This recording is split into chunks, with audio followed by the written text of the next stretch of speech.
He has been in there most every day. Tonight gets a start at first base. There's Tim Wakefield. It's the out of Ichiro. Ready with the 1-2. And Branyan strikes out. First strikeout of the night for Tim Wakefield. 2 down. It's really a good sign for Wake right here. I think the best pitch in baseball is strike one. He's really getting up on the guys. And right there, when you're facing a knuckleball pitcher, you don't know what it's going to do. And when it's up, you think it's going to come down. And that one stays up. That's why knuckleball pitches are so hard to hit, because it just deceives your eyes. Sometimes you think it acts like a split's going to go down. And when it doesn't, you get swing throughs like Russell did there. 2 down here in the top of the first inning. Jose Lopez, second baseman. He is hitting third in this lineup tonight and hits this a long way to left field. Down the line, over goes Jason Bay towards the corner. And that ball.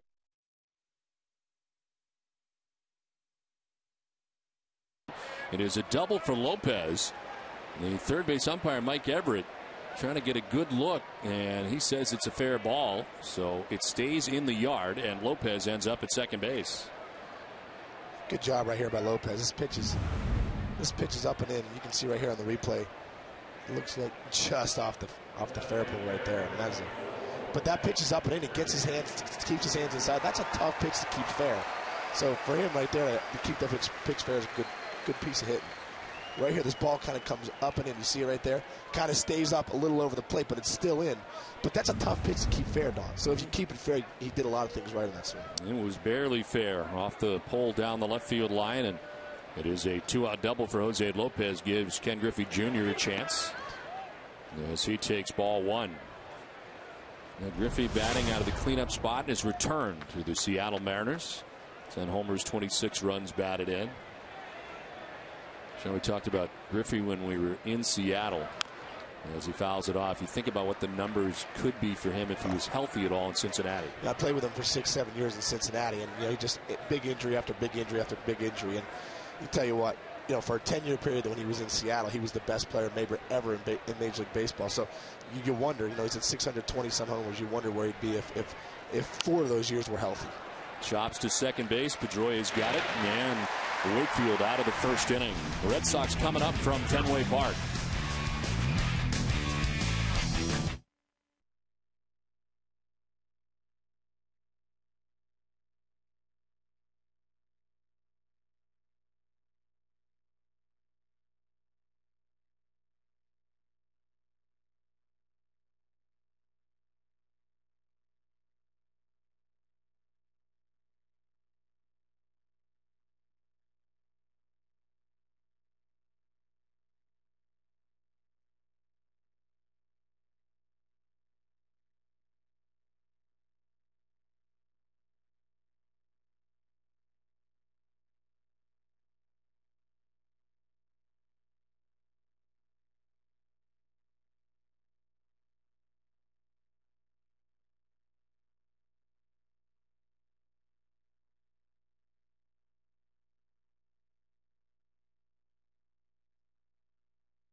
Last half of the first inning back at Fenway's J.D. Drew leads it off, swinging at that first pitch. And this one to center field. Franklin Gutierrez drifting back to make the catch for the first out here in the bottom of the first inning.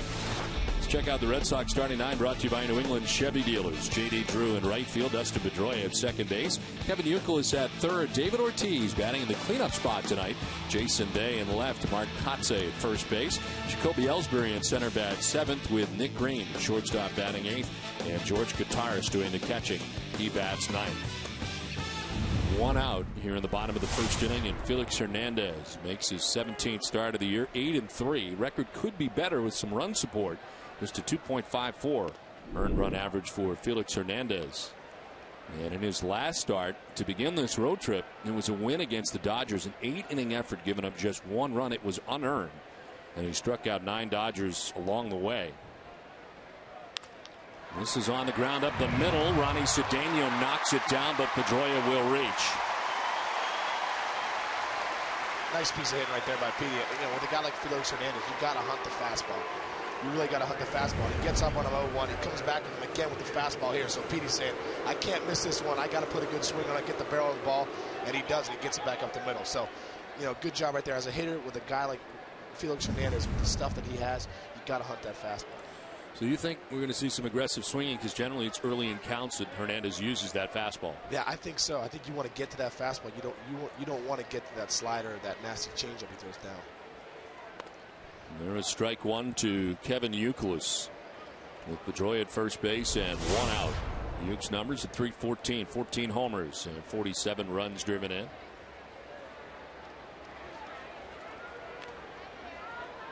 He's homered in each of his last 2 games as he lifts a pop-up to shallow left. Cedeno out. Langerhans in, and Langerhans who makes the catch for the second out. Let's check out the Seattle Mariners defensively. Ryan Langerhans in left field with Franklin Gutierrez in center. Ichiro in right. Chris Woodward at third base. Ronnie Cedeno at short. Jose Lopez at second base. Russell Branyan at first. And Rob Johnson does the catching. Last in the American League are the Seattle Mariners in fielding percentage. As they come into this 3-game series, that is the toughest area of their game, as they have made 60 total errors. That is not the league leader in the majors, however. We did see the league leader on this last road trip, the Washington Nationals, who are far and away the worst fielding percentage-wise, with 72 errors on the season. 2 outs, Pedroia at first, David Ortiz the batter. And he takes strike one. And Sean, it appears that David Ortiz has turned some sort of corner here over the last month or so after 2 tough months. Yeah, and, you know, and sometimes that happens with hitting. You just can't get going. And it looks like Pop's starting to get his hands a little higher. You know, talking to Dave Magadan today, you know, it feels like he's starting to get a little more confidence going. This is such a game of confidence too, Don. I mean, when you're struggling, like we were talking earlier, he's swinging at a lot of first pitches, putting the ball in play, because as a hitter, you just start getting anxious. Well, you almost have to back things down and say, all right, I'm going to see a couple pitches, get back in my routine, be nice and easy. And I think Poppy's such a good hitter that he'll figure it out himself of how to get back there. Swing and a miss, and it's 1-2. He was swinging early in counts, which is something very unusual for David Ortiz. A guy who's generally very patient. Yeah, and I think that's the big thing we're talking about, that anxiousness. I mean, when you're struggling come July, you want to get 4 hits in 1 at bat sometimes, and I think that becomes the problem. And I think for David, it's more like slowing the game down, seeing some pitches, getting deep in counts, making the pitchers work. And I think he'll be better off doing that. And I think you're starting to see that a little bit in these last few weeks. Well, the Red Sox finishing up their road trip turned out to be a very good road trip. They went 6-3 in the 9-game trip between Washington, Atlanta, and Baltimore. And back home now for a lengthy homestand. The 1-2 is outside. It's 2-2 to Ortiz. This Mariners team hanging around in the American League West, which has surprised most. They're just 3.5 games back of the Angels in the West, and continuing to play good baseball under their new manager Don Wakamatsu, who's done a great job, along with their general manager Jack Zarenzik, who has made some changes here. And it seems like the Mariners are heading in the right direction again. I think they are. I think a big stat that you just said was talking about the .970 fielding percentage. I mean, if you're going to win in the West, you got to pitch it and you got to catch it. You can only beat so many teams hitting so many times. So I think for them, though, they're heading in the right direction. They're getting the right people in the rotation. They're getting the right people in the bullpen. Obviously, David Aardsma has done a great job for them. But I think, you know, and the signing of Russell Branyan and the trade for Franklin Gutierrez, I think they're heading in the right direction. And Jack Zarenzik, you know, has a vision for where he wants the Mariners to go. Longtime guy who was in the Milwaukee Brewers organization, the Mets, been a lot of different places dealing in the minor leagues, and now a general manager doing a very good job. There is ball 4, and down to first base goes David Ortiz, the walk for Hernandez. And the Red Sox have a couple of base runners here with 2 down in the first. That's a great at bat right there for Poppy. And it really is. He worked at the 3-2, got a little changeup, 91 miles an hour right there. And I think that, it's just a great at bat from him. Took it deep in the count, fouled off a couple pitches. And those are the kind of at bats. Sometimes you don't get a hit, but you have quality at bats. And the more quality at bats you continue to have, the better off you're going to be in the long run. So 2 down, first and second. Jason Bay to right field with authority. Back goes Ichiro at the track, won't get it. One hops up into the seats. It's a double. It'll plate 1 run. The Red Sox will lead it 1-0. An RBI double for Jason Bay, the newest U.S. citizen in a Red Sox uniform. Don, we're seeing it again. Trying to get to Felix Hernandez again. First ball, fastball hitting. Trying not to get to that slider changeup. And here Jason Bay does it again. He gets a fastball. Felix catches a lot of the plate, but it's middle away. Jay Bay does a great job staying on it, driving it over Ichiro's head, which is a tough thing to do because he flies. And like we were talking about before the game, Jason Bay struggling a little bit. Well, this guy's a consummate professional. He hasn't struggled much during this season, and when he's doing things like that, hitting rockets to right field, he's getting back on track. Second and third, 2 down, and Kotze swinging at that first pitch. Red Sox have been incredibly aggressive. The key matchup is brought to you by Honda, and for Kotze, good numbers against Felix Hernandez, 5 for 11. And in a big spot here in the bottom of the first inning. 4 of the first 6 batters swinging at that first pitch against Hernandez. Especially there with runners in scoring position, you're thinking as a hitter, all right, he's got to come at me. He wants to get strike 1. I'm going to try and make him pay, and that's what Kotze did. He obviously didn't get it done there, but that's what his thinking was. There's ball 2, 2-1. You think about Felix Hernandez, as good as he is, he's still just 23 years of age. It's amazing. And there's so much upside for this guy to continue. It's been amazing to watch him over the first couple years of his major league career. He's won his last 5 decisions. And last time out against the Dodgers. Kotze fouls it off. 2-2.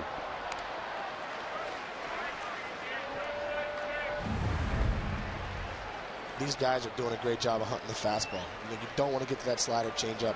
Kotze laid off the changeup. Before that, he knows he wanted that fastball. Really had a chance to drive it, but his game plan's right. This is to the backstop. Here comes Ortiz trying to score. He will, and the Red Sox lead it 2-0.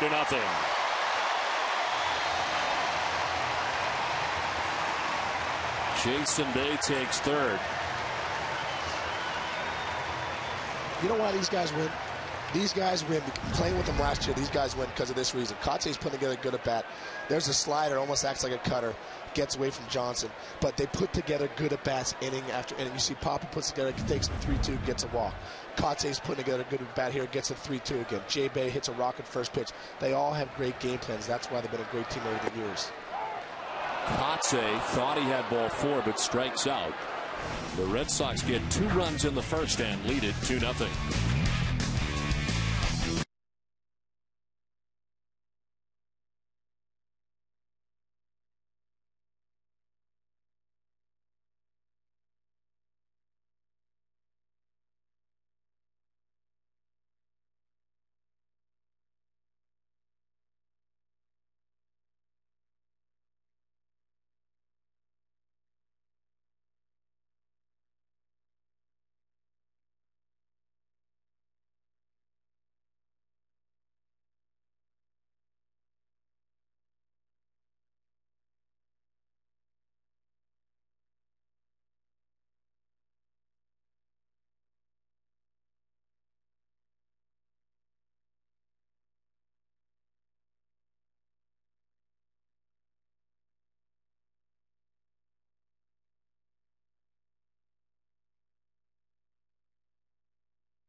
way away.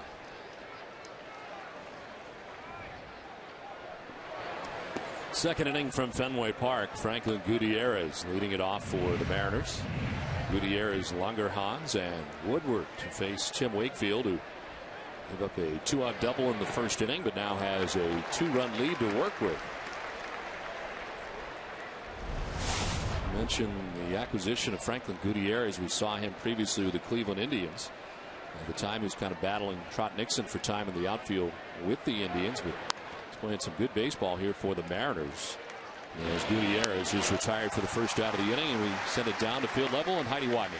Well, Don, Tim Wakefield is looking for his 11th win of the season this year. There's been a lot of talk about Tim Wakefield making the All-Star team. Of course, we'll know on Sunday if that happens. But Terry Francona said he has had a great year for the Red Sox. He's been a really consistent pitcher with an inconsistent pitch. I mean, you look at him and you throw his numbers out at the end of the year, and they're always, unbelievable. You got to put a seatbelt on sometimes to watch it. And now I've been here for a while, and I understand him, and we respect what he's done a lot. That manager interview was brought to you by Bigelow Green Tea, Terry Francona's green tea of choice, and all of Red Sox Nation really pulling for Tim Wakefield, the 42-year-old, to make his first All-Star team this year. Don, and by the way, welcome, Sean Casey. Thanks, Heidi. It's 0-2 to Ryan Langerhans, who takes a ball, and it's now 1-2. You get welcomes from everybody. Oh, wow, they're all over the place, Don. Everywhere I've gone today, you've been welcomed. It's the best place to go to be welcomed to Fenway Park. Well, where are you living these days? I'm out in Pittsburgh, where I grew up. My mom and dad are there. My sister's there with her husband and kids, and it's just it's been great to be home. Nothing like being home. Line to first. Kotze's there, and there's 2 quick outs in the second inning. All-Star voting isn't over quite yet. From Sunday, July 5th through Thursday, July 9th, you can vote for the 33rd and final player for each league roster. Go to RedSox.com and cast your All-Star Game final vote for the final 2 All-Stars for the game in St. Louis. Vote at RedSox.com. This is lined down the left field line, and a foul ball. Just to the left of the pole this time. And it's Chris Woodward trying to do what Jose Lopez did with 2 outs in the first.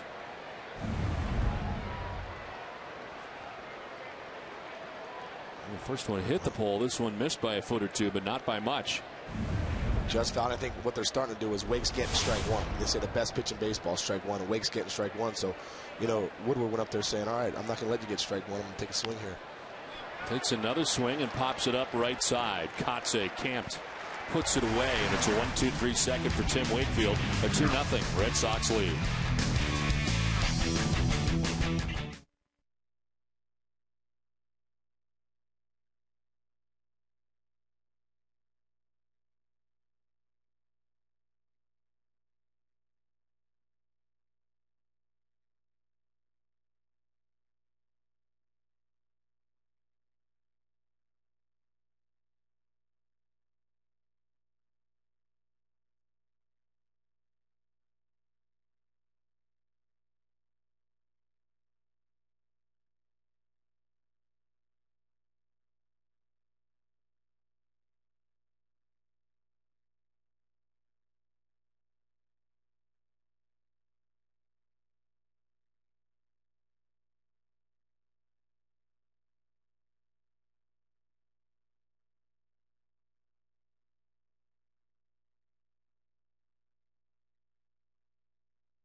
Last half of the second inning back at Fenway Park as the bottom third of the Red Sox order to face Felix Hernandez, Kobe Ellsbury, Nick Green, and George Kataris. Red Sox scoring twice against Felix Hernandez in the first inning. A ground ball foul, and it's 0-2. Stop by McDonald's and try a delicious McCafe beverage made fresh for you, and it's only at McDonald's. Kobe Ellsbury, Nick Green, and Kataris in the second inning. On the ground at first base, Brandon will take it himself for the first out of the inning. So, Sean Casey, you're doing some stuff for MLB Network as well, right? Yeah, doing a little bit with MLB Network. It's been a good transition for me going over there, after playing, because there's so many good guys over there. You almost feel like it's a clubhouse atmosphere, but good bunch of guys over there, every other week. So it's been pretty cool, Don. How was it for you retiring? I mean, were you ready to retire with something you didn't want to do? No, I think I was ready. I just felt like, for me, there you go. Down the line at third for Nick Green to the corner. Langerhans trying to dig it out. Green digging his way to second base as a one-out double. There you go again, Don. First pitch swinging, trying to get to that fastball. I mean, Felix Hernandez is trying to fill up that zone with 95, 97. Nick Green jumps on it inside here. See the replay right here, and that ball's in. I mean, Nick gets his hands inside the ball. It takes a favorable bounce for him. You see that it kind of kicks fair, but another great piece of hit, another great game plan for a Red Sox hitter. So one out Green at second base. George Kataris coming up. I know a lot of guys kind of battle at the end. Am I ready to retire? Yeah. I want to retire, but you were ready. I was ready. Both my oldest boys were in school, and they were starting to not join me as much, and I started to feel like I was missing out on a little bit. And for me, it was just one of those things where I had a great career. I really enjoyed every second of putting that uniform on, and really playing for the Red Sox last year capped off what I felt like was just icing on the cake to play here at Fenway Park and to be a part of this tradition with the Red Sox. So for me, it was just it was really just a perfect time to retire and start doing something else. And the MLB Network thing really has been just a great transition for me. How hard was it for you to be kind of a role player last year? You're not used to that for the most part. Well, you know what? Playing for Tito and Millsy and those guys and having that great bunch of guys, I think it's not hard to be a good teammate on a team like this. So for me, coming off the bench with the Red Sox, I'd do it 10 times over. It was an experience. And like I said, to come to Fenway Park every night with these fans was definitely special. And George Kataris bats here with one out. Nick Green at second base. And he's done a pretty good job in coming off the bench as he does to start every once in a while, non-Tim Wakefield starts. So it's got to be tough though from a timing standpoint. It really does. You're playing once every 5 days. It's tough to really get in there. But here you go right here. Lined into center field for a base hit. Nick Green will be stopped at third. Kataris has got a base hit. The 8-9 men have combined here against Felix Hernandez, and they're at first and third with one out. Great piece of hit right there again by George. This ball is a fastball, and like I said, these guys are trying to hit that fastball. George does a great job not trying to do too much, not trying to pull it. He goes back up the middle, and they're really, like I said, the theme so far for me is quality at bat after quality at bat. That's why the Red Sox do what they do year in and year out. They wear you down. They wear down pitching, even a guy like Felix Hernandez. First and third, one out. Top of the order, J.D. Drew. As the Red Sox go second time through against Felix Hernandez, the approach so far has worked out very well for the Red Sox against Hernandez. There's a case right there. J.D. Drew swung at the first pitch. Well, you're second time up, you're saying, all right, need to see some pitches. So he was probably taking that all the way. He takes a strike and is down 0-2.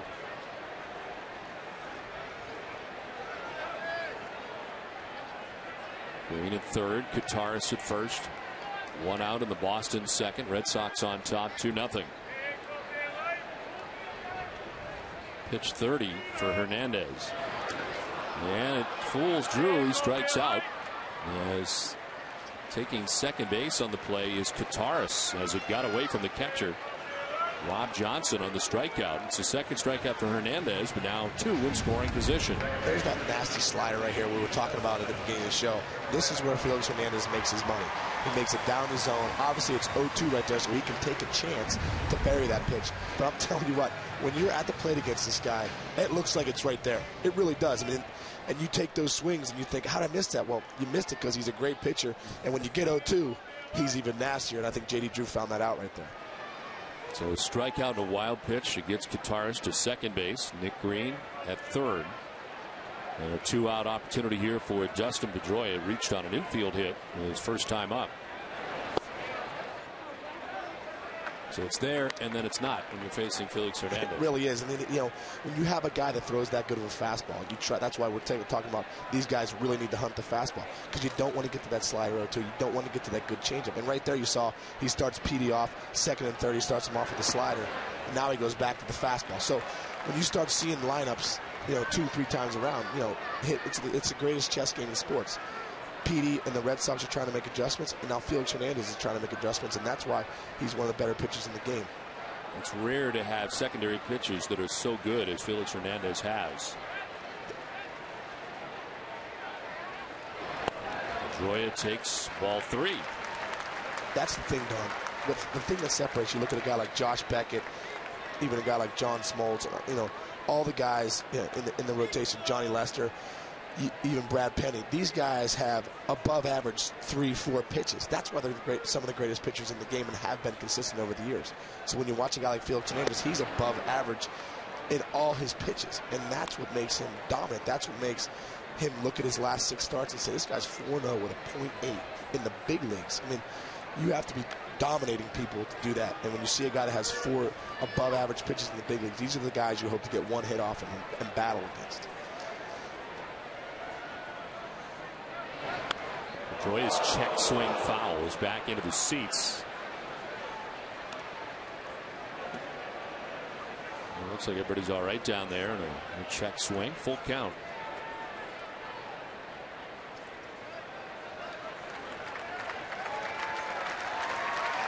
Nick Green at third base, George Kataris at second base, 2 outs, last of the second. Red Sox trying to get to Felix Hernandez early. They elevate, and Pedroia chases 97 and up by the bill of his cap. It ends things here in the inning. Red Sox lead at 2-0.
Third inning back at Fenway Park. Red Sox on top 2-0. Trying to get to Felix Hernandez early, and they had a very good opportunity in the second, but could not score. As Rob Johnson, the catcher, leads it off for the Mariners here in the top of the third inning. Kenji Jojiman doing the bulk of the catching, but Rob Johnson getting some time as well, and he starts tonight. The Mariners got in around 2:30 this morning from New York. As this one down the left field line, and a fair ball. Just fair. Everything's going down there tonight. Just fair again. Jeez. That is a double for Rob Johnson. Open up the third inning. You know, Wake's ball looks like it's getting that, his knuckleball tonight's getting that tail and everything. It looks like it's just tailing in. It's almost acting like a sinker. There it goes, tails in, you know, down in, gives Johnson a chance right there.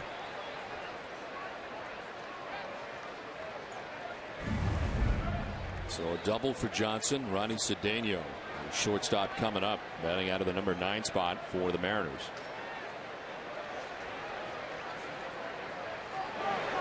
We've seen many different approaches from different teams how to face a knuckleball. And Tim Wakefield, how would you approach a knuckleball pitcher? You know, I think the great thing about a knuckleball pitcher is, you know, you're going to get a knuckleball. I mean, I think there's no guessing involved, but you really want to try and get a pitch up, and you want to see it late. You really want to let the ball travel so you get the action. And the last 3 feet is where Wake really gets his good action. So as a hitter, you really want to let the ball travel to make a good decision. I think when you make a decision too early against a knuckleballer, that's when you see a lot of pop-ups. That's when you see a lot of rollovers or swing throughs. But if you can relax and be nice and easy and really let the ball travel, that's when you start having more success against knuckleballers. This one grounded foul. And some guys say that changes their swing. You do a lot of different things you would normally do when you face a knuckleball. It can mess you up. I totally agree, especially in spring training when you're trying to get your swing and you make the trip to Fort Myers and like, who we facing today? You're facing Tim Wakefield. Ah, man, there's 2 weeks of me getting, you know, ruining my swing. I don't know what's going on. The guy that comes out of Penn is throwing 95. Into short right field, J.D. Drew coming in. And he makes the catch for the first out here in the top of the third. No advance for Rob Johnson. Premium suites are now available for the upcoming Mariners, Athletics, and Royals series. If you're looking for a new way to entertain friends and family, check out the Boston Red Sox premium lineup. Limited number of pavilion suites for 20 to 25 guests, and some of the smaller all-inclusive premium packages have recently become available. For more information, call 617-226-6025 or email premiumsales@redsox.com now. And they're enjoying it up there tonight as they're in this third inning with one out. Johnson at second base, and Ichiro lines it into center field, a base hit. Rob Johnson being stopped at third as Ellsbury gets it back in. And the Mariners have first and third now with one out. That's a great piece of hitting right there against Ichiro. That's why he's one of the best hitters in the game. You see this knuckleball goes down, he goes to get it, but he doesn't try to do too much with it. I mean, I think the knuckleball, sometimes it's like almost like slow pitch softball. You're really waiting for it to come in there. He lets it get deep and he stays up the middle, and that's why that guy is going to have probably 3,000 hits here in the big leagues sometime soon. His bat control has been amazing over the years, and watching his plate appearances, and again, we don't get to see him on a regular basis, but so fun to watch. Yeah, it's amazing how long he stays in the zone too. And that's why we were talking about it, Don, like, you don't know if he's going to go to left field, if he's going to pull it to right, if he's going to hit a rocket in the gap, because he kind of takes it, keeps his hands back, and then fires him through the zone. So that was a good piece of hitting right there by Ichiro.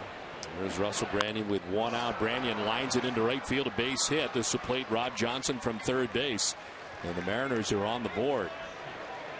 3 hits in the inning and now a run. As Branyan drives in his 43rd run of the year.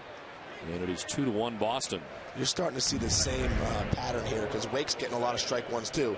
Now you're starting to see the second time around, these guys are going after strike one. They don't want to get to 0-1, 0-2. And Russell right there gets a pitch middle in that he liked, and he drives it to right. And that's why he's really been a great sign this year for the Mariners, and he's a big reason they're a couple games over 500 right now. Tim Wakefield, who did not allow a run in his last outing against the Atlanta Braves in 6 innings, gives up his first run in his last 2 outings. And deals with Jose Lopez, who doubled off him. They try to pick off Ichiro at second base. Pedroia cheating in.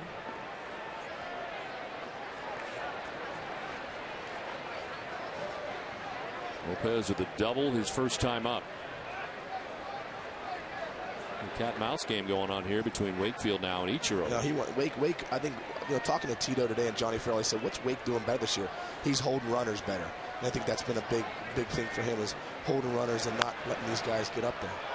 This is down the line and foul. And he's, you know, right there. He doesn't want Ichiro getting at third base, getting a freebie there, having first and third, where now a ground ball or a fly ball, ties this ball game up. So Wake's doing a better job of being more aware and keeping guys close. And another thing that we're saying too is that when he gets his slide step going, sometimes he has a better knuckleball. Sometimes he gets a better knuckleball going when he is quicker to the plate. So I think that's helped him out again this year.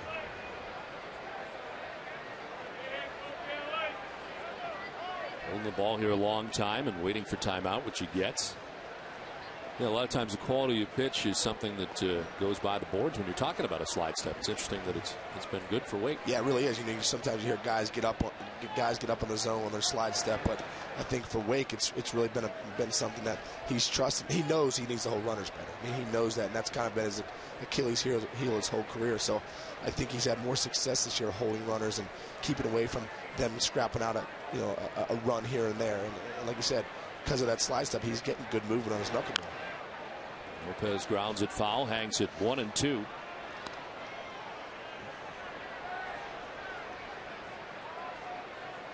This especially right here, Don, when you talk about you get to 1-2 against a knuckleballer, this is when you really want the ball to travel, because you're trying to do something here.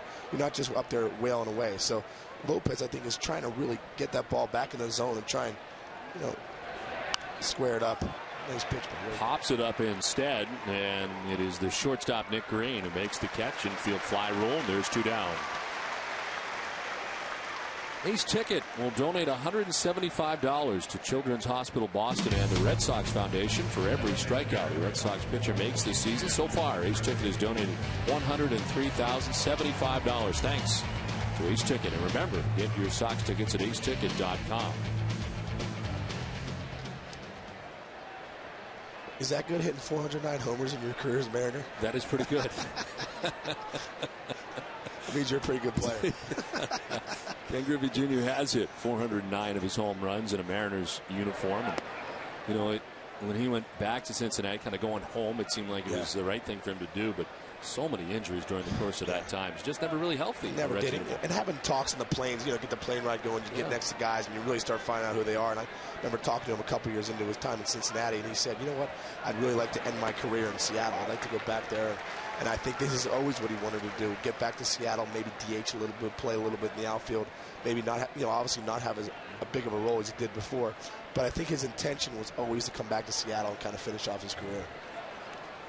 We saw him last year in the playoffs for the Chicago White Sox and had to wonder if that was going to be it. As this one is popped up right side. Pedroia's got it, and Wakefield's out of the inning. Gives up a run in the inning. Red Sox lead it 2-1.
2-1. Red Sox on top of the Mariners. Felix Hernandez back on the mound. Red Sox would like to get to him early because sometimes you don't get to him early, you may not get to him at all. Red Sox stranding 2 in scoring position as he proceeded to strike out Drew and Pedroia with runners at second and third. Euclid, Ortiz, and Bay here in the bottom of the third. Felix Hernandez, who is the American League Pitcher of the Month for the month of June. Fouled off, and it's 1-2. Well, the numbers in June: 5 starts, 3-0, and pretty good ERA. 0.94. Those are dominating numbers. It his major league debut at 19. He's 23 now. Signed at the age of 16 as a non-drafted free agent. Back in July in 2002. Pitched for Venezuela, World Baseball Classic. That's a great piece of hit. I mean, great spitting on that pitch right there. That's 2-2, 90-mile-an-hour changeup. And the reason it's so good is because Felix Hernandez has great arm action. And that's why Yuke's one of the best players in the game, because he can spit on that pitch. There's a ground ball to deep third. Woodward with a long throw. It's there in plenty of time for out number 1. It's time now for the catch of the day. D'Angelo's Lobster Nation catch of the day. Find your best catch of the day at D'Angelo. Well, that was pretty good. Their famous lobster lineup is back and loaded with 100% real lobster. Try the lobster roll, the baked stuffed lobster, or the lobster sandwich. Come on, you deserve D'Angelo. It's a nice play right there. He went down like two, 3 steps. He could have definitely ate it right there. Got to give him credit for the traveling. Ortiz pops it up to shallow left. Woodward, the third baseman, is out there to make the catch. Former Toronto Blue Jay, and there's 2 down. So Ortiz on 1 pitch, retired by Hernandez. And here comes Jason Bay.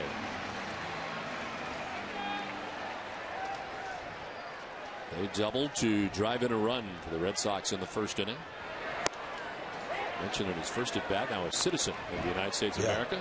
Yeah, I talked to him about that today. He said, he was fired up about that. It meant a lot to him, especially to do it here in Boston. You know what? Here's a story about Jason Bay. I played with him in Pittsburgh in 06. And I remember last year when we were talking about trading for him, they said, who's this Jason Bay guy? And I said, you know what? This guy puts up big numbers every year. And the reason nobody knows about him is because he plays for the Pirates. And he's doing exactly what he did with the Pirates, but he's doing it in Boston on a bigger stage with more at stake. And he is one of the greatest teammates you'll ever have. He shows up to play every night. And I think that's what makes him so great for this organization. Well, he strikes out. Felix Hernandez back to being Felix Hernandez. The Red Sox gone in order. It's 2-1 Boston.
Top half of the fourth inning, Sean Casey, you're about to have your first Lenny Clark experience. Which, I am so excited I'm looking to meet you, forward to Mr. it. Lenny, Mayor. I'm so fired up. All I know is I'm so glad we're in HD because I want to wear that shirt next time I go out. I'm going to give you the shirt when we're done.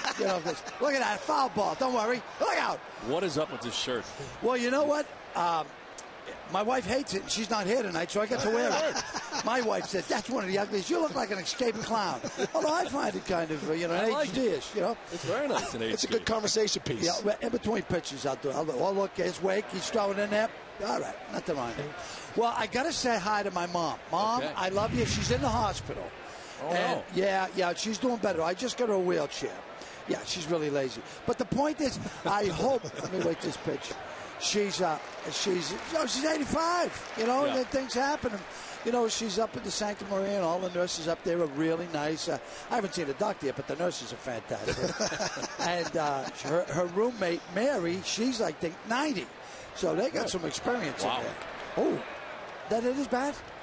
I think it did. I think it did, too. What do we got? That's it. Do it, so. It's good to see you finally got into your wallet and bought your mom a wheelchair. Yes, I did. There's nothing wrong with it. She's just been lazy lately. So, no, but I really love my mom. I went up to her and I said, Mom, how you doing? She said, all my friends are dead. How do you think I'm doing? I said, well, you got me there. What have you been up to? We haven't seen you since last year. Well, I was at the wedding. I went to John and Linda, we love you because they're watching wherever. Yep. I drive a gallivanting around, and I got to tell you, one of the most amazing weddings I ever went to in my life. And good desserts, everything. At the end of the night. I tell you what, Sean, everything was amazing. The food was done by Aramark. And I was surprised because it was the best big event meal I've ever had in my life. And you've had a lot of meals. I have. Well, I'm trying to lose it. But I got to tell you, as a matter of fact, I was just down the EMC Club with Ronnie and wait a second, Nookie. Ronnie and Nookie. And they steak and lobster like you read about. Oh, wow. Yeah. This girl next to me wasn't eating her lobster, so that disappeared real quick. But I got to tell you, it was amazing. And, fireworks. And then they complained about closing the streets. Like anyone uses these streets when it's not a ball game. Get off your high horse. You're just mad because you weren't invited to the wedding. Now, where's the drink? He didn't show up tonight. Hey, I got to tell you. The last time I was here, I think it was a Yankees game. It was. Yeah. And I was screaming and yelling at Mr. Madonna there, A-Rod. You said, I hear Lenny. And you looked over, and there was a friend of mine in Japan watching it. And in Japan, they don't go to commercials. Oh, no? So they had me screaming, atta boy, look at that. That's it. No, someone call it. Very good. Kotze makes the catch for the first out of the inning. Well, he's dating Kate Hudson now. Yeah. Well, we've all dated Kate at one point or another. Who hasn't dated Kate Hudson? I dated her mom. I'll date her, too. I don't care. It doesn't, keep it in the family. But I don't want to be there after A-Rod. He's a dirty man, And now we had, he was on the steroids. And then we just arrested 7 Boston cops for steroids. Get off their back. They're not playing. They're cops. I want to see our cops on steroids. I want to be able to. You were on steroids for a while. You know what? They told me if I used them, it would shrink my man candy. And I was a little nervous. But then again, I think it'll all be more symmetrical now. And I did it just for health reasons, doctor's orders. And I got great doctors. I got Dr. Mansour over in the Mass General. He fixed my heart. And Dr. Jeremy Ruskin and Colleen. Here comes your boy, Yuke. Yuki, don't hurt yourself. Trying to reach in, but can't. Don't hurt yourself, Yuki, for God's sakes. And, of course, for you people tuning in for the first time, they're going, you, not boo. No, I think they were booing the first base. Oh, they were? Oh, boy. They were booing the fan for getting his way. Yeah, what's wrong with you, you idiot? Go back to Seattle. Just because it's raining doesn't mean you can act like that here. How about the guys in Seattle? This should be a walk in the park. It's raining. Great. We got a good day. And I got to tell you. So go ahead. Well, I was going to ask you what you're up to. What have you been doing besides going to weddings and stuff? Is this one sent to left and will grab the wall? That's okay. As Langerhans heads for second base, and he will get there with a one-out double. That's all right. Well, what are you doing? Movies? What do you got going? Well, Rescue Me is still on right now. But I'm going to be doing the Three Stooges. Okay. I got a nice role in that. Fairly Brothers. Oh, God, they were at the wedding that night, too. So I wouldn't let them leave until they gave me a pot. No, you held them hostage? I held them hostage. And then I'm doing a new show on Fox. It's called Brothers. Oh. And it's I'm the only white guy in the show. And I have problems with black men, but I love black women. So I marry a black woman who is the sister of one of the brothers' wives. So I am the annoying brother-in-law. Look at that. Fantastic. Jacoby Ellsbury makes the catch in center field. How do you keep coming up with these shows? I've been trying to get into movies and TV for a long time. And you got no chance, Don. You got no chance. You got a good one. Every time we have you on, you get like 5 new shows. Well, here's the whole. I've had more failed pilots than the Iraqi Air Force. You know, it's nothing to brag about. You know what I mean? What, I can't say Iraqi now? You know, it's gotten so bad you can't say anything. You know, because there are so many words you can't use. Right. Hopefully you won't use them and here I either. will not use them. You know, like let's not go through those words. No, I'm not. But you can't say midget. Midget. And really? you can't. No, it's wow. they prefer little people, and I have great respect for them. Although I had sex with a midget once. Really? Yeah, I wanted to see what it felt like to be a giant. Oh, Lenny, you're so big. Yes, I'm a giant. But you know, and I love all the little people. I did a little people convention once. It was really? Entertainment. Yeah. They must have loved you. They did. Foul. Oh. Fair ball down the left field line. Good. Around from second comes Langerhans. He will score. Throw to second is close, but not in time. How many times have we seen that tonight, Don? Just everything fair. is down there. Everything's down that line, just going, off the foul pole there. And you know what? I thought. Let's look at the replay, because I guess if it hits, it's okay, right? Yeah, hits the pole, it's fair, and that's what it looks like it does, or just to the right of it. You know, it's like hard to see. It looked more out when I saw. Of course, I'm could be your shirt that is blinding. It could be. You know. Now here's the bad thing. When I do this, you know, if something bad happens, people will call up. I don't like him on there. But if we do good, that Lenny, he should be on there all the time. They love you if they start scoring. That and well, you know, Wake will get us out of this. All right, so it's tied now, so it will be a push for me. You know, and I noticed out there that we have. Jordan's Furniture is the official spokesman for the Red Sox. And I'm so glad because have you seen those Bernie and Phil commercials? Did you ever think you'd miss Bernie and Phil? You know, now they get those kids. Oh, my God almighty. Don't tell Bernie. Don't tell Bernie what? Don't tell Bernie that we're so bad people won't come and buy furniture. I'm afraid to go there because I'll bump into those kids. I love Bernie and Phil. But Jordan's the way to go. Cedeno hits one high and deep to center field. Ellsbury going back at the wall. And that ball could be gone. It is. This is not a good. 2-run home run. We're going to get lettuce. Right above the center field fence. As Ronnie Cedeno hits his 4th home run, and the Mariners take a 4-2 lead. It might be another 6 months, Lenny, before you get back in this booth. This could be it for me. No. Let me tell you this right now. Red Sox Nation, don't worry about it. We're coming back. Just like Jerry Remy. Now, a lot of people kept asking me, how's Jerry? What's up with Jerry? Jerry is coming along nicely. We just don't want to rush him back. He's. You will see Jerry sooner than you think. Our prayers and thoughts are with him. We love him, and we want him back. You're not doing a great job, Case. No, Jerry Remy's a legend around here. I mean, but there's only one Remy. And I tell you what, Rem Dog, all of us love you, and we want you back. Because they're not going to want me back after this inning. This could be it for Lenny Clark. Ichiro grounds one by the mound towards short. This. Green's got it, and that's the inning. Hey, Lenny Clark, we managed. Lenny, thanks a lot, man. We managed to do it without getting anyone fired. Awesome. And for the little people, I am sorry. I don't know why I'm doing the Japanese thing for the little people, but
Mark Kotze leads it off as we head to the bottom of the fourth inning. The Seattle Mariners have been scoring some runs, and they do tonight for Felix Hernandez. A run in the third, 3 in the fourth. That's a 4-2 Seattle lead as Kotze fouls it back. He's down 0-2. Ronnie Cedeno with a 2-run home run, part of that 3-run top of the fourth. Number 9 man, and his 4th of the year. Meanwhile, Felix Hernandez has settled in, has retired the last 5 batters in a row. As Kotze takes a pitch outside.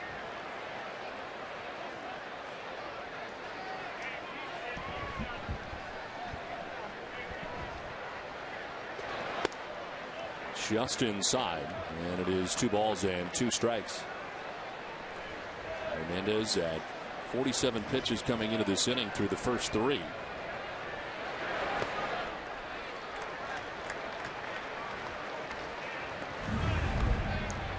From the USS Rhode Island here tonight. Guests of John Henry down in the owner's box tonight. Part of the July 4th celebration here at Fenway Park. There's a ground ball right side. Jose Lopez has got it, and there's one away.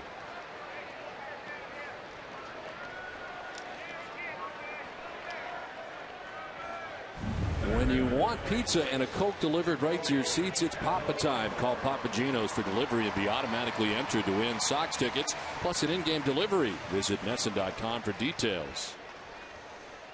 That's a pretty good deal. That's a great deal. You need to enter. Call me and get a couple pizzas after the game. Russell Brandon down at first base as Jacoby Ellsbury has made quick work of. Red Sox have tried to be aggressive. It's working against him right now, it appears. And the last inning or so, and there's 2 away. Well, he's changing it up, and you can see it's a 90-mile-an-hour changeup, and that's why it's so effective. He goes off a 95, 97-mile-an-hour fastball to the 90-mile-an-hour changeup. So if you're a little anxious, it looks like it has fastball rotation, so you're out front, and that's what you're starting to see. Felix Hernandez kind of pitching backwards. First time through the lineup, fastballs getting started. Now you're starting to see the slider, the curveball, and the changeup. Sometimes I just throw stuff out there, and sometimes it sticks, but I guess it makes sense that if you don't get him early, sometimes you're not going to get him at all. Yeah. See, there it is again. You see a curveball. Exactly, because this is the kind of guy that you want to get on his fastball. So, you don't want to go. You want to obviously go deep in the count because with any pitcher you do, but with Felix Hernandez, if you want to get hits off him, you want to try and get him early. Well, he's retired 7 batters in a row, second time through. Nobody's been able to get anything. Nick Green a double his first time up.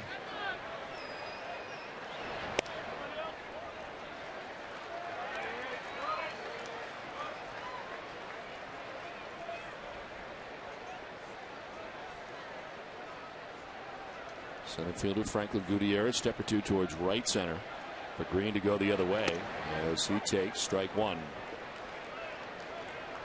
Claude Julien, the Jack Adams Award winner this year, Coach of the Year in the NHL, and a fantastic year. Claude's got the good shirt working tonight too. Yeah, he does. Him and Lenny Clark must have gone to the same place.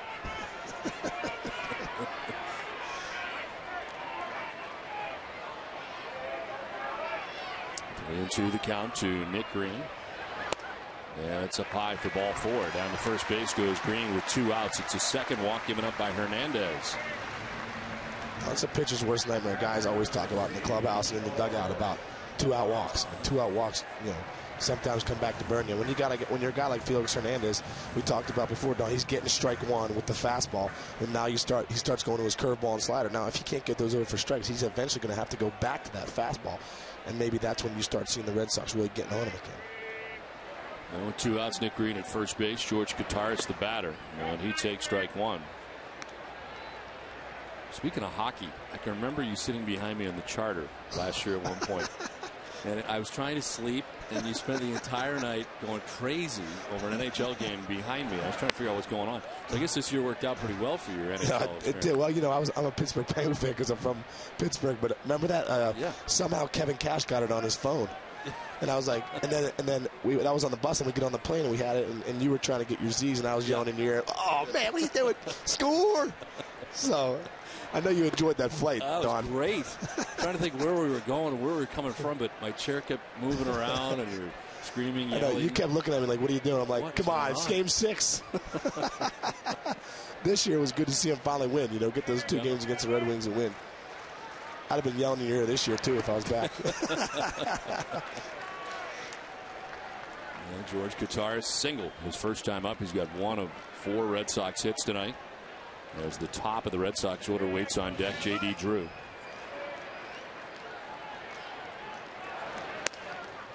There's ball 3, full count.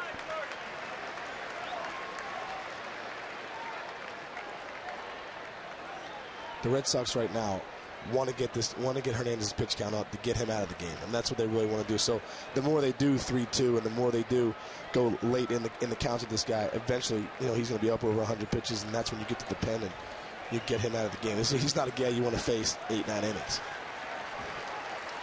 A balk is being charged to Hernandez. Nick Green will take second. He's start and stop. We'll have to wait and see.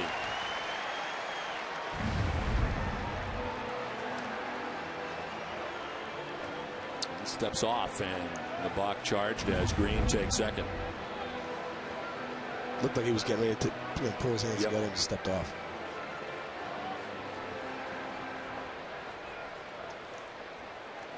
So 2 down, Green now in scoring position, and a full count to Kottaras.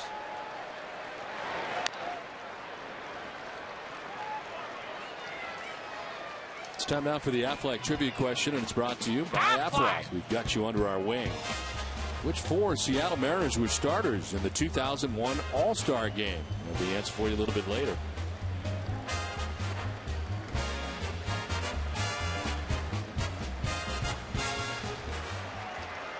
Two outs in the 4th. I was at that game, 2001 All-Star Game. I 0 for 1 with a punch out.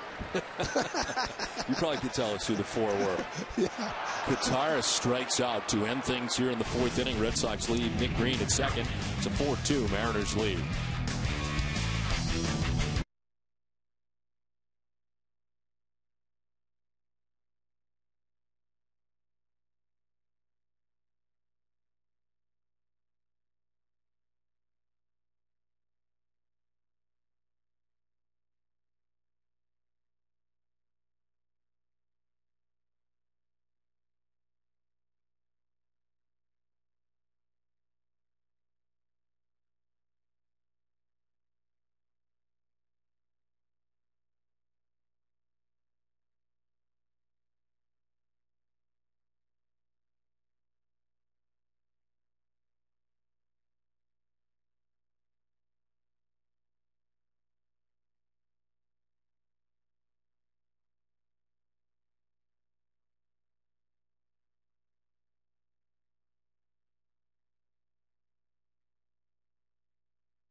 Fifth inning, and Russell Branyan to lead it off.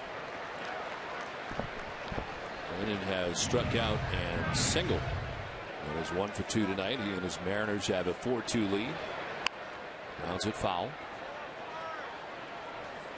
Sean, you were saying that you have known Russell Branyan for a long time, and I remember seeing Russell Branyan in the minor leagues. It was similar to what he had done in the major leagues prior to this year. either strikeout or homer. It seemed like that was kind of the thing for him. Now that's changed a little bit this year. He's been homering a lot, and as you said, a lot more playing time. The reason. Yeah, and he's at a 400 on base percentage. I mean, he's doing some things right. His OPS is up there at the top of the league, and it's been impressive for Russ, because I think when, Russ is the kind of guy, you give him that boost of confidence like they did in spring training, and he's really he kind of took it and ran when they said you're going to get 500 at bats. Don't worry about striking out. I think that's what he needed to hear. All these years they say you strike out too much, strike out too much. Well, this is such a game of confidence that Russell Brandon needed to hear, hey, man, we don't care if you strike out. Here's 500 at bats. Let's see what you can do. Well, he's making good so far. Total of 20 home runs. We're not yet to the All-Star break. 47 runs driven in. He pops out to begin this inning.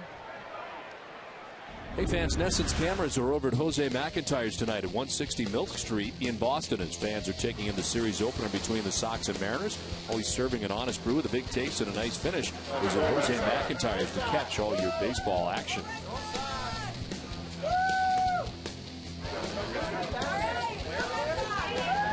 That's a good spot. Oh, that salsa and avocado dip look outstanding right now. Maybe they can send us some over. Yeah, they can ship that up. We need some nachos and some avocado dip. Not the first time we've asked for free stuff. And we get some of that pizza too. It'll be all good. One out for Jose Lopez, who lines out to third base, and Kevin Youkill is 2 down.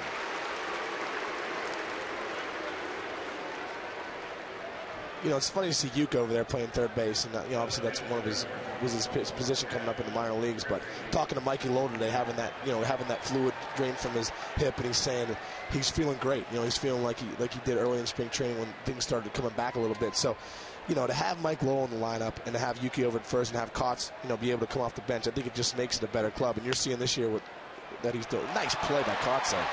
And flip to Wakefield. Little stutter step at the end to make the grab, but they get it done. Nicely done. It ends the fifth. Halfway through this one, Mariners on top 4-2.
Last half of the fifth inning back at Fenway Park. Mariners on top 4-2. The top of the Red Sox order, J.D. Drew, and Dustin Pedroia. Kevin Youkill is featured here in the bottom of the fifth. It was pitch number 69 for Felix Hernandez. J.D. Drew has flied out to center and struck out swinging.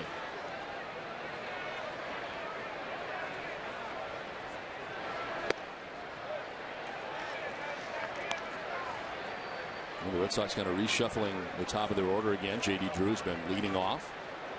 And it seems like a pretty good guy to lead off. You think about how patient he is at the plate. Gets on a lot. It's on the ground at first base. Won't get on this time. And there's one away in the 5th as we check in with Heidi Watney. Well, Don, coming into tonight's game, Felix Hernandez had not given up a run in his 2 previous starts at Fenway Park, pitching 15 scoreless innings heading into tonight's game. His pitching coach, Rick Adair, told me he's been pitching his best this year. He's a guy that's got good stuff. His velocity and all that. 88 to 92, but it's got some deception to it. He's commanding his breaking ball. His changeup's gotten better. He's handling the running game better, and his preparation's been good. So he's been outstanding. Now, you mentioned the 23-year-old's great numbers this June, 3-0 with a 0.94 ERA. It's not just this year. Over the last 2 Junes, he's gone 6-0 with a 1.12 ERA. Don? Thanks very much, Heidi. As a check at first, did he go? No. Pedroia with a count of 1-1 now. Reached on an infield hit in the first, struck out swinging in the second. And this one fouled off to our left. And there you go. You get 2 off-speed pitches to start. Like I said, Petey wants that fastball.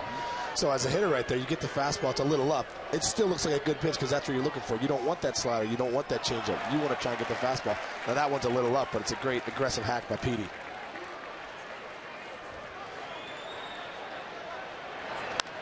On the ground to shortstop Ronnie Cedeno on the run, and in time to get Pedroia. And there's 2 down in the inning. Oh, the birthday wish. His granddaughter Hannah. Happy birthday. And Sean, you're on your first sign in this capacity. Congratulations. It's big time. I'm going to thank them. I didn't know they knew I was on, which is good. You guys must have done some good publicity for me. Red Sox Nation knows everything. They do know everything. So 2 down. Kevin Youkilis bats. He's flied to left and grounded out to third base. Pops it up left side. Cedeno to the outfield grass for out number 3. It's a 1-2-3 5th inning through 5. It's 4-2 Seattle.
Sixth inning, 4-2. Seattle on top as Franklin Gutierrez leads it off for Seattle.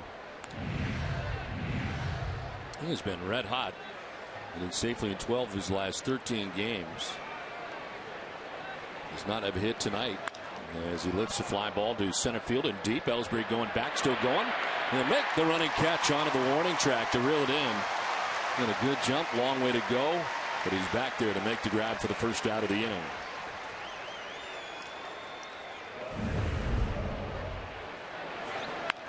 And this pitch right here, I think Rake's knuckleball tonight is fading into righties. And you've seen a lot of balls down the line.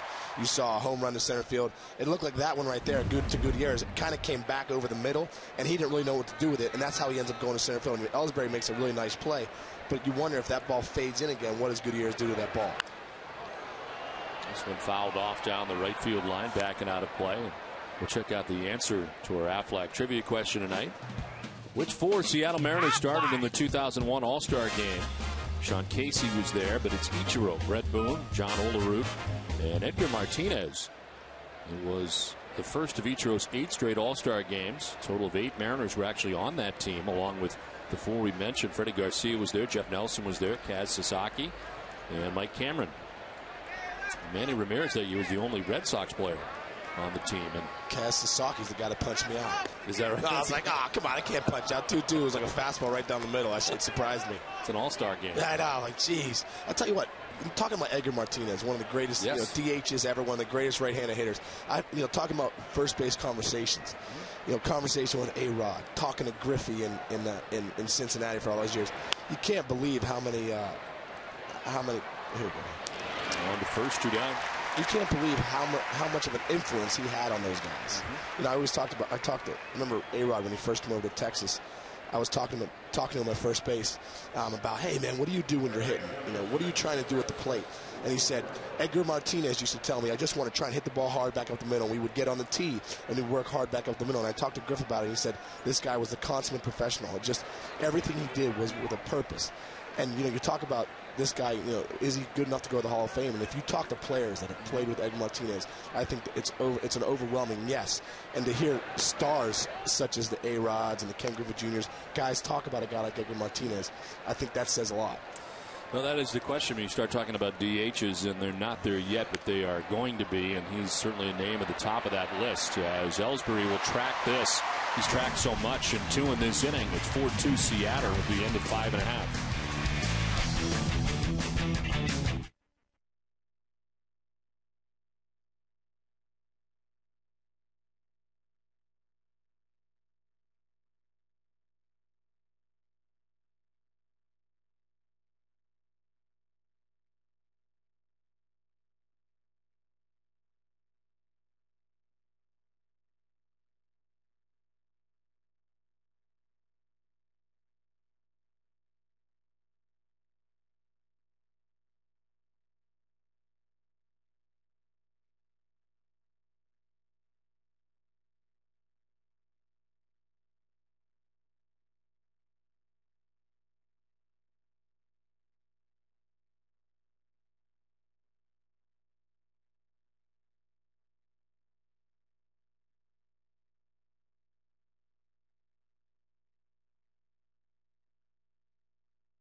David Ortiz leads it off.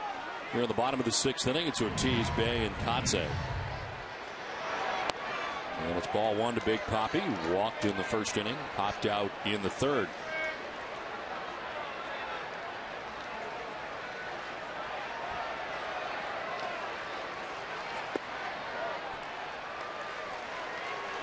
And I think back to some of the first basemen the Red Sox have had who were very talkative.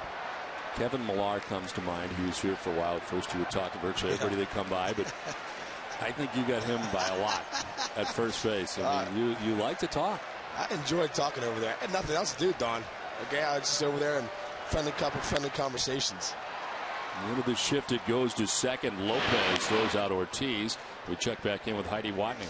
Well, Don, Canadian-born Jason Bay was sworn in as a U.S. citizen yesterday, and as a part of becoming a citizen, he had to study up for a test on the U.S. He told me his teammates weren't a lot of help in that department. They give you a list of 100 questions, and off that list, they tell you they'll ask you 10. You got to get 6 right. So it's basically just putting in the time. You know the answers because you know what they're going to ask you, but it's basically learning. So I had the questions in here and asked a bunch of guys. What they knew. If the president and vice president can no longer, serve their duties, who becomes the president and Speaker of the House? Stuff that I didn't know, and most of these guys didn't either. Nor did they know the Speaker of the House was Nancy Pelosi. The things that I learned that I was quizzing these guys on, and they didn't really have an idea either. Bay told me the studying paid off. He got a perfect score on his test. Don? All right, Heidi, thank you very much. As Jason Bay strikes out this time, it is 6 Ks now for Hernandez, who has really settled in since the second inning now. I'll tell you what, look at this pitch right here, 0-2. This is a changeup. I mean, it's a 90-mile-an-hour changeup, and it's got fastball rotation. And when he gets that tail down and in, that's where he makes his money. And that's where it's tough 0-2 because you gotta go for it because it looks like it's there, and then it just leaves you. A little roller down the first baseline, foul. Arcatse, his third look at Felix Hernandez. Arcatse has struck out looking and grounded out. He's 0 for 2. This is another great pickup for the Red Sox. I mean, year in and year out playing against Arcatse, he was one of the best center fielders in the game. But now that he can play first base, he just brings that versatility. He can play all the outfield positions, play first base. He gives you quality at bats every night. And there's a nice line drive right here to left. Opposite field and to the corner as he heads for second base. And into second with a 2-out double. Red Sox breaking up a string there of 6 in a row retired by Hernandez. And 11 of the last 12. Right here, you're going to see he gets a pitch up and away. Right in the middle of the zone, middle of the way. That's a nice piece of it. Not trying to do too much with it. Line it to left. With a guy like Felix Hernandez, you cannot try to pull that ball. You have to sit back on it and drive it to left field. And Kotze does a great job. And as we were talking about before, Don, is a great pickup. Man, this guy is a pro's pro. He goes about his business every day. He works hard, and he's a baseball player. And that's why Terry Francona and TOFC and those guys went out and got him again this year. And kind of like you, he buys into the theory that it is good to play on a good team here, and you don't mind being a role player when you're in that situation. Absolutely not. You ask Arcatse, where would you want to be? He'd want to be nowhere else but with the Boston Red Sox right now at this time of his career, because you want to win, and that's what he wants to do is win. But look at that pitch right there. That is a nasty slider. That's why you saw earlier in the game Felix Hernandez, them trying to jump on the fastball. Now you're starting to see slider, changeup. Now he's got him 0-1, so now he can throw the nasty slider and get to 0-2. But like I said, from a hitter's point of view, with a guy that has this above-average stuff on everything, that pitch looks like it's right there, and it leaves you. Right side, ranging a long way is Branyan. He knocks it down. We can do nothing with it as he started drifting towards the second base side and just kept going, and then he gets a glove on it to knock it down. Kotze takes third. That's also a situation right there. Russell Branyan, first year playing first base all the time. That's a second baseman's ball. You're going to see the second baseman come into play right here. I mean, you have to know as a first baseman, you got Jacoby Ellsbury running. You got to let the second baseman take that ball because the pitcher's probably not going to beat Ellsbury to first base. I mean, Felix Hernandez, this is going to be a tough play when you're going to your right and you have to make that throw over. So the more games Russell Branyan gets at first base, the more he'll know, hey, man, that's a second baseman's ball. I need to go to first base. Sometimes over there, you don't have to go get everything. But because he's played third base most of his career, you react to everything. You want to go get everything. But in first base, it's an easy throw for the second baseman, an easy play. If he lets that ball go, they're out of the inning. Especially with the range of Jose Lopez, who was there, and they probably would have had Ellsbury. It goes as a base hit. It's first and third, 2 down. And another chance here for the Red Sox. Nick Green gets the chance. He is doubled and walked as he takes ball 1.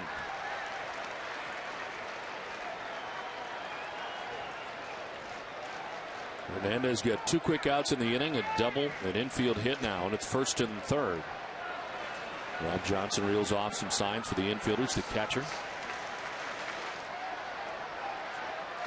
Kotze at third. Ellsbury crossed the diamond at first.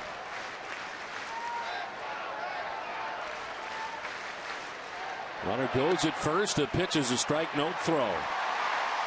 And Ellsbury uncontested to second base.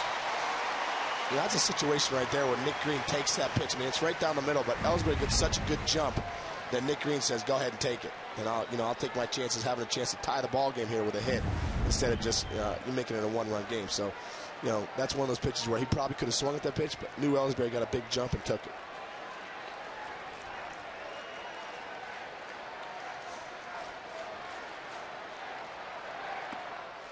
We were talking earlier before the game, and we were talking about the addition of Nick Green and what it's meant to the Red Sox. Yeah, I called Steve Murphy in spring training. He was one of the clubbies down there. I said, "Murph, how's Nick Green representing number 22?" And he said, "Oh man, he's represented great. What a great guy." And so I think it's really been a great story seeing what Nick Green's brought to the Red Sox this year and getting a chance to play every day over there at shortstop. Wearing your number 22.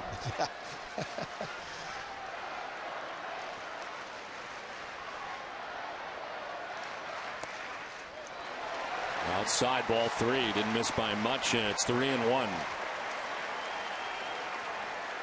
Tom Wakamatsu looking on as the Red Sox threatening here with 2 outs in the 6th inning, trailing by 2 runs. And tying runners in scoring position.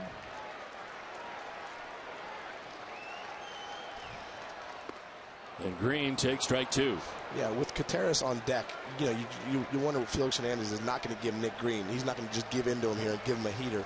He's going to make him work. He's going to make him work with that slider, make him work with the curveball and the changeup.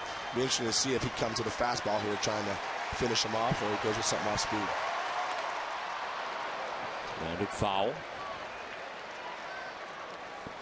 Well, the Red Sox with 2 runs tonight. Red Sox have now scored 413 runs this season. And speaking of runs, visit DunkinRun.com today and grab a group order of America's favorite coffee and snacks.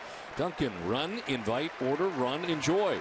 How's that for easy? America runs on Dunkin'. 3-2.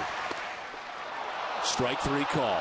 And the Red Sox strand a pair in scoring position on the 7th strikeout for Hernandez. 4-2 Mariners.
Four to 2 Seattle on top of the Red Sox as we head here to the top half of the 7th inning. Boston with a good opportunity in the bottom of the 6th inning, but left 2 in scoring position.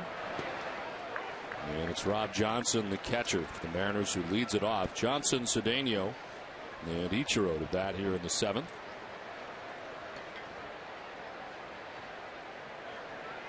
Well, for Tim Wakefield, a big start tonight for a lot of reasons. He is 10-3 coming into the start. Of course, now he's made more starts than anybody else in Red Sox history with this start. But no doubt he would like to be headed to the All-Star game for the first time in his career. Yeah, he really would. I think he deserves it this year. I think this is the year we give him a shot to go to the All-Star game, and because he earns it, because he's earned it, and because he's done a great job this year. And like you said, he continues to do it year in and year out. He's kind of one of those. You talk about guys with the big stuff, and then sometimes you don't talk about weight because he throws a knuckleball. But this guy, year in and year out. And the Red Sox know how valuable he is. Theo Epstein knows how valuable Tim Wakefield is because they throw him out there every year. He's in the rotation every year. He logs innings for you. So he needs to go. I'd love to see him in the All-Star game this year. Well, Rob Johnson thought he foul-tipped it and argued. Now his manager, Don Wakamatsu, doing the same. I don't think he did he? No. He didn't foul-tip that. When you're hitting 200, you think you foul-tipped it. When you're hitting 200, you're like, I foul-tipped that, and I got to get the manager out here to argue with me so I look good. Sometimes, I tell you what, that's how valuable, though. You look at Rob Johnson, he's 20-14 in his starts. That's how valuable a catcher is. The guy's not hitting that great, but they're winning when he starts, so you don't necessarily need this guy to be a big bat in your lineup. But he definitely missed that pitch. Ronnie Cedeno now bats. He's 1 for 2, hit a big 2-run home run in the 4th inning, part of the 3-run 4th for Seattle. And rips this foul, 1-2. Dunkin' Donuts is in its 10th year of hosting local youth groups and charitable organizations in the Dunkin' Dugout. Special seating section here at Fenway Park. Thousands of children have had the chance to catch a Red Sox home game thanks to Dunkin' Donuts. Don, if we can get some Dunkin' Donuts up here, some pizza and some avocado dip, we'd be in business. Living large. We'd be in business. I like it. You're the first partner that I've had that has requested free food. You have never requested free food? No. Center field is in for a base hit. And Ronnie Cedeno is on. It's time for a game break, and Tom Caron, TC.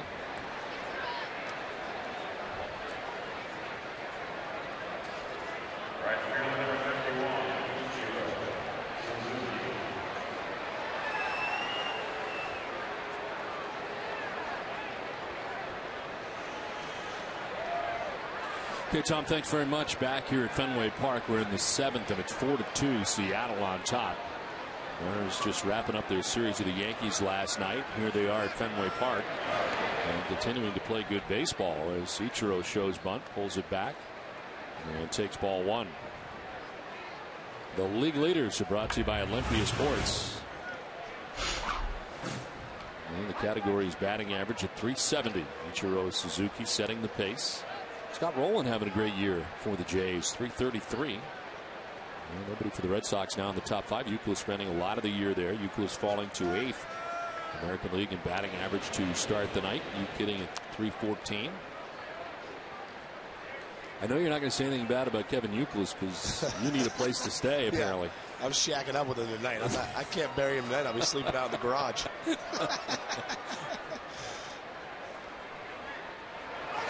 Runner goes, a swing and a miss. The throw down is going to be close, but just getting in was Ronnie Cedeno.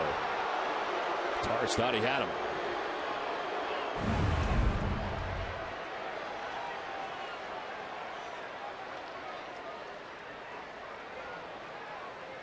So he gets the hand in before the tag, and it does appear he does. Just gets it in, and that's tough too. Trying to throw a strike right there on a knuckleball. You know, you'd rather try and get rid of that quick. Nick Green makes a nice pick right there. You know, I watched Ichiro try to bunt there last time, and Wake, you know, maybe he thinks that Wake's not that good off the mound. So last year when balls would be hit to me at first, I would make a play or whatever, and sometimes I'd take it myself. A lot of times, and Wake would be running over there, and then he'd be dying out of breath. He's like, "You got to throw it to me, man. I can't run. I'm too old to be running over here, and you're not throwing it to me." I'm like, "Hey, man, I'm just trying to get you some extra sprints in, brother. You need it over there." So I always thought that was a funny thing. He used to bury me about it. Come on, Case, give me the ball. If I'm running over there, I gotta have it. I can't be running over every time without you flipping it to me, and I need some assists. And I was always told, too, if you don't have to get in the hands of the pitcher, don't. So I was always like, Wake, you just pitch, and I'll play first. It's down and into Ichiro, and it's a full count.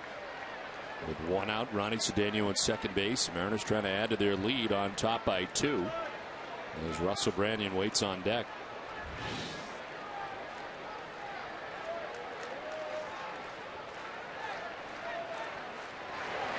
Ichiro chops it up the middle. Nick Green got to get rid of it in a hurry, and he does to just get Ichiro. Still got very good speed, and Ichiro is out. And on to third base goes Cedeno with 2 down. You know, sometimes you take for granted how good big league ball players are. I mean, you know, Ichiro chops that ball over Wakefield's head. And I think the one thing about Nick Green there, what he does is he sets his feet. He really gets his feet under him and makes the play. But you don't realize it because these guys make it look so easy. I mean, Ichiro flies down the line. It's a chopper. But look at Nick Green, how his momentum's already going towards first base. He makes it look easy. But that's not an easy play right there. That is not an easy play. This is ripped down the right field line beyond Canvas Alley. Russell Branyan. Get one of the best sports sections in the country delivered to your home every day. Sign up now for convenient Boston Globe home delivery. Please call 888-MY-GLOBE or go to bostonglobe.com/sports.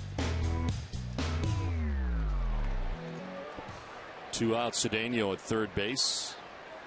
An 0-1 count to Russell Branyan, who was 1 for 3 tonight with an RBI.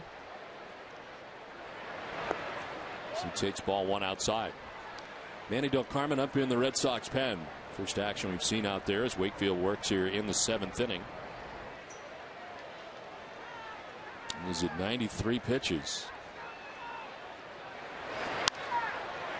Popped up into shallow left. Out goes Green. In comes Bay. It's Bay, and Jason makes the catch. It ends the inning. They leave Cedeno at third. 4-2 Mariners. It's time for a Sports Desk update with Cole Wright.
As we head to the bottom of the 7th inning, more Felix Hernandez. He's thrown 94 pitches through the first 6 innings. George Kataris to lead it off here in the bottom of the 7th. And he hits a high fly ball to right field. Back goes Ichiro. Back pedaling to the warning track to make the catch. Of a late lunge. Room to work with out there for out number 1.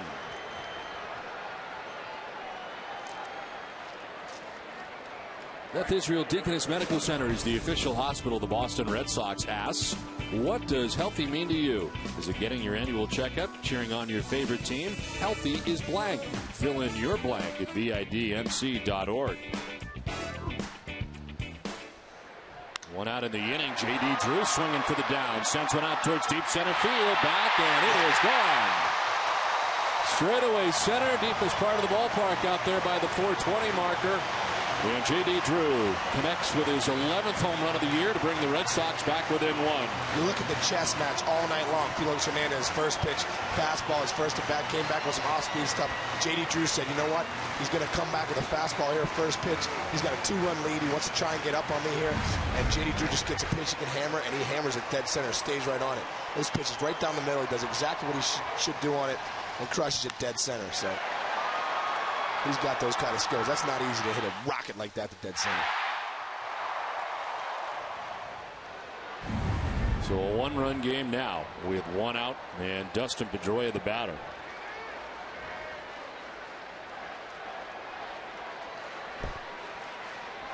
Pedroia reached on an infield hit in the first. Since then, he has struck out, grounded out. As he takes strike two. Action in the pen. Right-hander Sean White is up for the Mariners. This is a situation here where you want to try and have good at-bats. Get Hernandez's pitch count up over 100. Get him out of the game.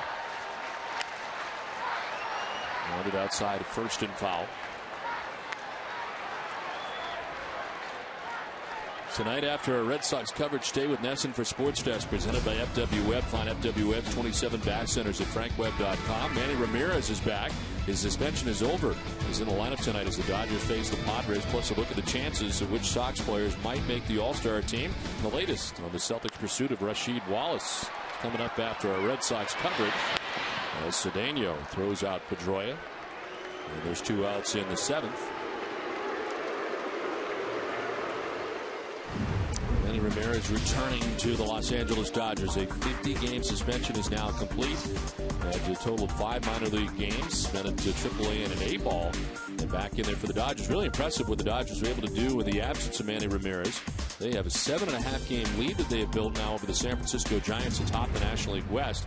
So they didn't really miss a beat with Manny out of their lineup. Yeah, and kind of a shame, too. They talked to Juan Pierre, who's up there in the league leaders hit, and they said, hey, man, you're going back to the bench when Manny comes back. But that's a good problem to have. When you have 4 legit outfielders that can start every day, you know, that's a good problem for Joe Torre to have. But you can feel bad for a guy like Juan Pierre, who's really filled that role and really done a good job, and he's going to go back to the bench. Are you surprised by the predicament Manny got in there?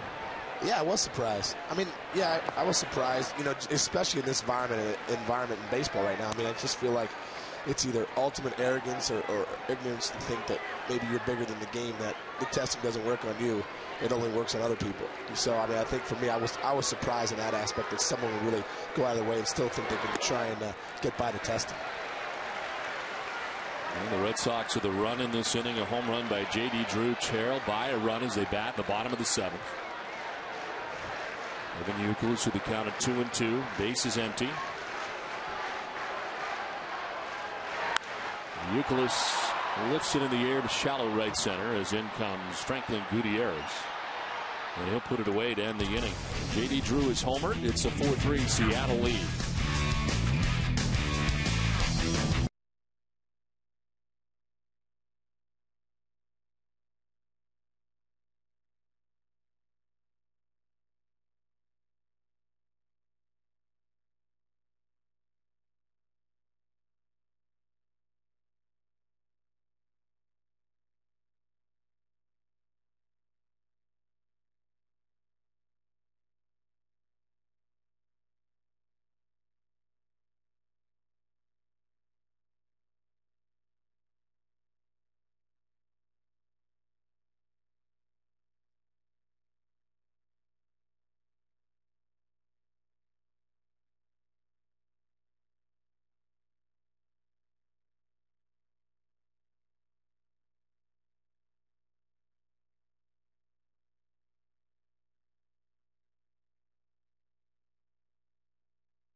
4-3, Seattle on top of Boston as we head to the top half of the 8th inning.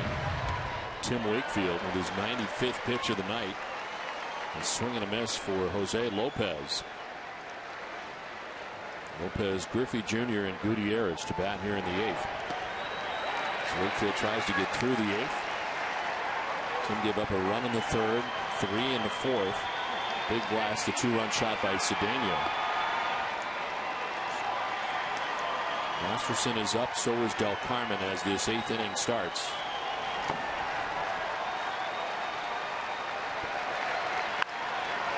To left and deep and gone into the monster seats. A home run for Jose Lopez, his 11th of the year to start this 8th inning and to give the Mariners back a 2-run lead. It looked like there again. Wakes had that knuckleball tonight, and the times that the Mariners have beat him, it's getting some run in, and not the downward action I think he really wants. Yeah, here it is. That ball just kind of stays up. That ball stays up, and that's why he hit it even more fair. But I think that's been a big thing with Wake tonight. When he's gotten in trouble, that ball doesn't have that good downward action, almost like a split, like it usually does. It's staying up and in. Ken Griffey Jr. now stands in and takes strike 1. So Tim Wakefield surrendering 2 home runs in the game tonight. 1 for Cedeno, and more recently 1 for Lopez. And that is pitch number 100, and it misses for ball 1, 1-1. Wakefield undefeated in his last 5 starts. He's going 4-0 with a 3.45 ERA in his last 5 starts. Was behind 2-1. First time that he has faced the Mariners since June of last year. And is 4-9 in his career against Seattle. He's not been one of the better teams that he's faced over the years.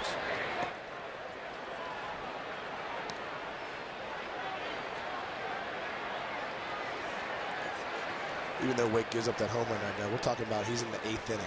He's saving the bullpen. He's still making quality pitches, and he gets Griffey to pop up here.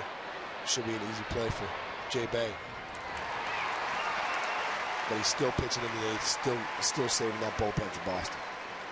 Well, Red Sox fans, Nesson's cameras are over at Jose McIntyre's tonight at 160 Milk Street in Boston. Fans are taking in the series opener between the Sox and Mariners, always serving an honest brew. With a big taste and a nice finish, visit Jose McIntyre's to catch all your baseball action. We've not yet got the avocado dip yet that Sean Casey was looking for. Maybe they can bring that tomorrow. Oh, yeah. If you could send that over to us, we'd really appreciate it. And if you had any buffalo wings, too. We thank Sean Casey for being with us tonight. He'll be with us all weekend. Dennis Eckersley is away at the All-Star Selection Show, which will be on Sunday on TBS. So he will be away for the weekend. Back with us on Monday. As Sean Casey in for the weekend. Back to Fenway Park. Yeah, thanks for having me in, Don. I'm really enjoying being back here at Fenway and just soaking in this environment. It's pretty cool. And seeing those guys in the clubhouse was great today. The mayor is in the house. I'm looking for votes, Don. Well, Franklin Gutierrez batting. He is 0 for 3. He's been red hot coming into this game tonight, but Wakefield has quieted him a tad as grounds it foul, and the count evens at 2-2.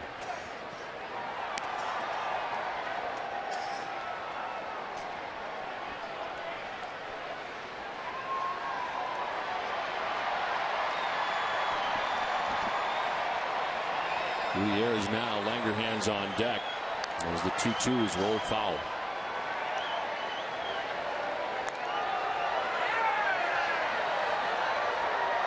Tim Wakefield undefeated in 10 straight home starts beginning in September of last year. And in the last 10 home starts, he is 8-0 with a 3.06 ERA. And right now trailing 5-3. As he strikes out Gutierrez. It's the 3rd K for Wakefield, and there's 2 down in the 8th.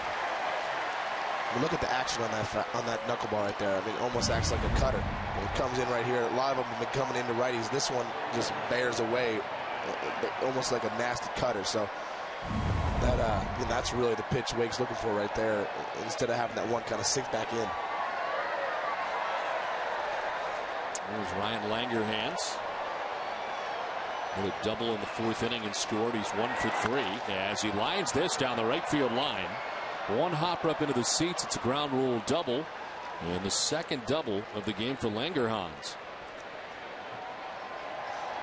Jumped on another first pitch there, Don, and just got it. Wake got it up a little bit, and Langerhans made him pay. But Wake has done, like we talk about, he's at 110 pitches. He's given the Red Sox innings, and really saving that bullpen tonight. And hopefully they get an opportunity here to come back and put a few runs on the board in the last couple innings, get a win for him.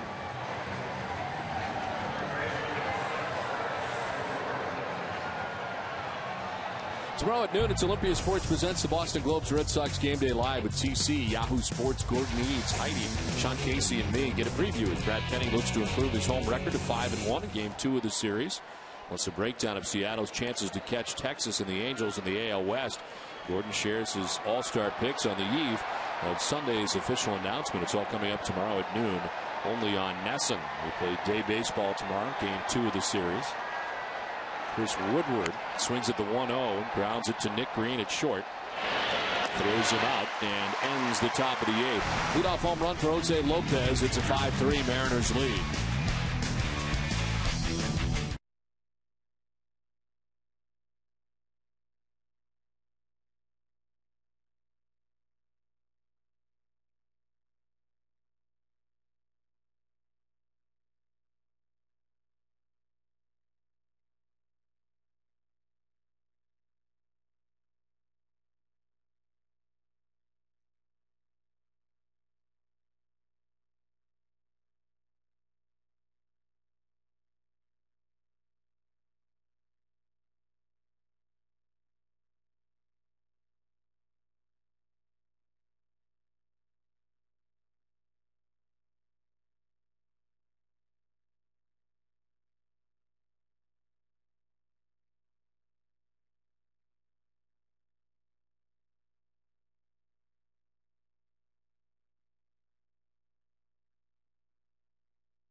This game summary is brought to you by Comcast. Well, a home run back in the 4th inning, part of a 3-run 4th inning for the Mariners. 2-run shot for Ronnie Cedeno.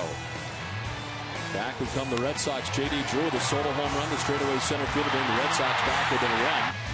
But a home run in the top of the 8th inning by Jose Lopez to give the Mariners a 2-run lead again. On top 5-3 as we head to the last half of the 8th. David Ortiz leads it off and takes strike 1 as this call to the bullpen is brought to you by our New England Ford dealers. And the new pitcher is Sean White after 7 innings from Felix Hernandez. White's 30th appearance of the year. As Ortiz lifts a fly ball to left field down the line, Langerhans is under it as it tails back to him, and he makes the catch for the first out of the 8th. Ortiz 0 for 3 tonight with a walk and retired to begin this bottom of the 8th.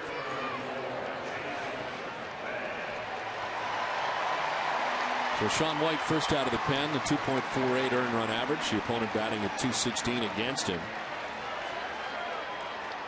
He allowed a season high 4 hits in an inning in his last appearance.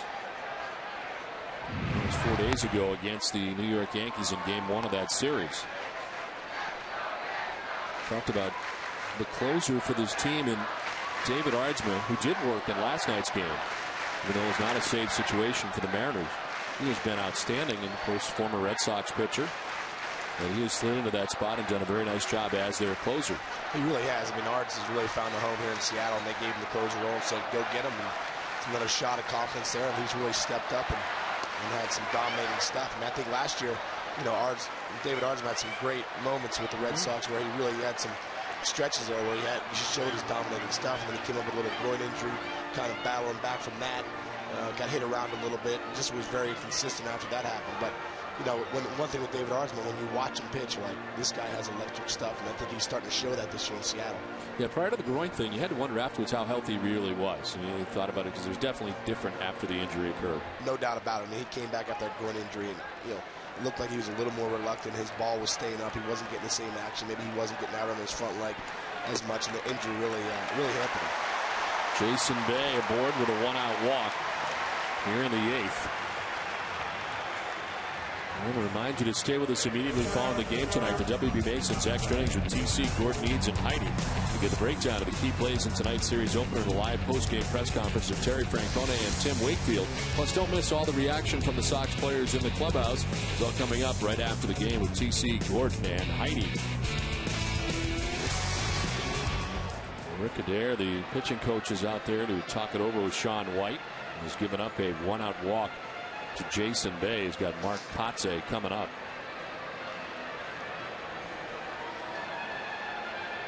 I think what he's coming out there to say was, get strike one. Make a quality pitch here. Let's not get behind this guy and let him have, he's got the hole over there. Let's make a quality pitch, maybe something away from the zone. Get strike one so you can really work off that. I think that's been Sean White's problem a little bit. He's got a few innings, 36 innings, 17 walks. And that's a walk almost every 2 innings. So for him, it's strike one's probably his best pitch, obviously. There's Mark Kotze, who takes ball one. Kotze tonight has struck out, grounded out, and doubled. Represents the tying run with one out here in the bottom of the 8th.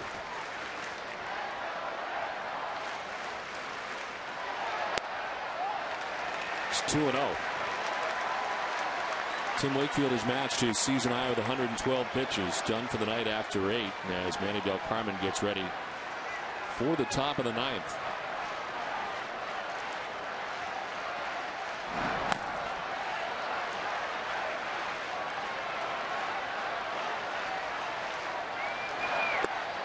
Strike one, 2-1. That's a situation right there. When you're 2-0, you're Mark Kotze, you're saying one pitch, one spot. You got the hole over there. You're really looking for something in. You can drive there. And that ball was, middle way, and it was good pitcher's pitch. Good take for Kotze. Well, the Red Sox glad to have Felix Hernandez out of this game. He gave up in 7 innings pitched, 7 hits, 3 runs. Walked 2, struck out 7. Has a chance to get his 9th win of the year. He's 8-3. 2-1 is ball 3. This is exactly what Sean White didn't want. He talk about strike one. He's nibbling a little bit here. He's got a 2-run lead.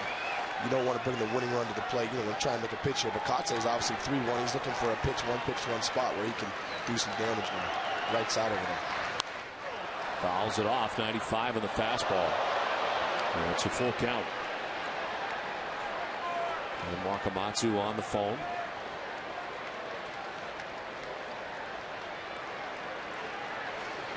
Sean White, who started the year at AAA Tacoma, called up on April 16th. He's been here ever since. Runner goes, and it's flared foul off to the left. That time Bay was off.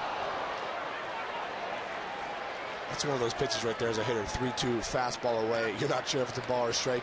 You're really just trying to, fight something off right there. So you can see Kotze right here. Not sure if it's a ball or strike. Kind of wants it. It starts tailing away. But hey, just let's get me another pitch. Give me a pitch I can do something, out over the plate a little bit more. Quick check on Bay, diving back. A little closer that time.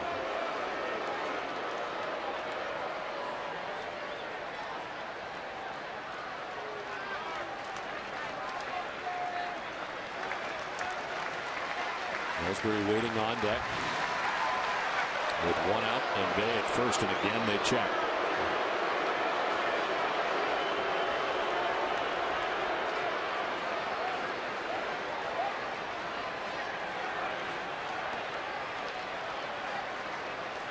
You got a 2-run lead here. For me personally, if I'm Don Wakamatsu or the new pitching coach, I want to say, get the hitter. Let's go. That run means nothing right now. Let's make a good pitch on Kotze, get something so we can get the second out of the inning, and let Bay do his thing on it. Bay started and stopped. Kotze lines it into right field, a base hit. Bay will stop at second base. So it's first and second now, 1 down. Don, just what I'm talking about right there. He does a great job. He fights off that 3-2 pitch away. He gets it in the stands because he wants another pitch. And he knew Sean White at some point is going to make a mistake. And this is the mistake he gets. He wants something more out over the plate, middle in, and he drives. It's just a great at-bat by Mark Kotze. If you go back through the pitches, he was waiting for that pitch right there. And in the big leagues, if you get it, you better not miss it. And Kotze fought off some tough pitches, did swing in a couple pitches, and did a great job right there. Don Wakamatsu has seen enough. Sean White got the first out of the inning, but then a walk and a single. And that'll be the night for the Mariners reliever. It is a Seattle 5-3 lead. Pitching change from Fenway.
Let's go back to this last at bat right here we're talking about. So this is the 3-2 pitch before Kotze gets the hit. In baseball, as a hitter, sometimes you're not trying to drive every ball. That's a borderline strike. It's not a pitch he wants to drive, so he fights it off. He wants this pitch right here. So he fouls off that pitch to get to this pitch that he drives the right center. And that's a veteran move, and it's a way you're not always looking to hit every pitch. Sometimes you have to commit and fight something off to get the pitch you want, and Mark Kotze did a great job right there. Well, it ends the night for Sean White. The new pitcher is Sean Kelly into the game. His 11th appearance, a 1.54 earned run average. Only hitting at 262 against him. And comes in to a 1-out first and second situation. Jacoby Ellsbury, the batter. If you're thinking about lefties in the Mariners' pen, they don't have any.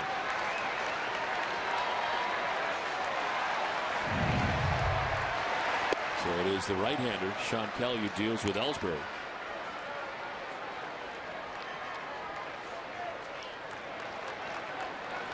Against right-handers, Ellsbury at .316. Got a hit tonight, 1 for 3, and a stolen base. To left field for Ellsbury. Langerhans going back onto the track to make the catch in front of the wall. Back to second and first go Bay and Kotze. And Kotze was a long way towards second. But Ellsbury flies out, trying to grab that wall in left field, but he's out number 2. Just misses that pitch. Gets a good pitch to do with. Looks like he's a little out front of the outside fastball, and what that does, it pops you up. But man, good pitch to do something. They're trying to get it off the wall there. Els knows he just missed it, and he wants that one back when you're a hitter. So 2 down, first and second, and Nick Green, the batter.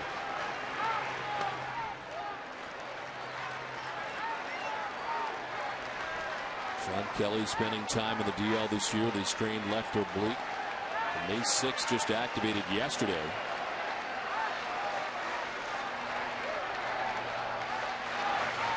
This one fouled off to the right. This is his first appearance since May the 5th against Texas. Made his major league debut earlier this year, back on April 10th.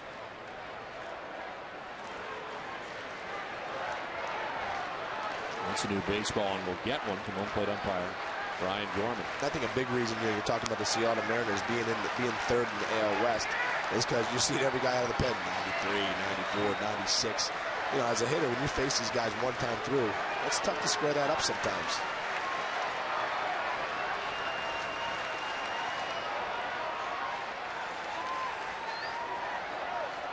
Well, Seattle's pitching is on top in the American League with 3.69 earned run average as a team, as a staff.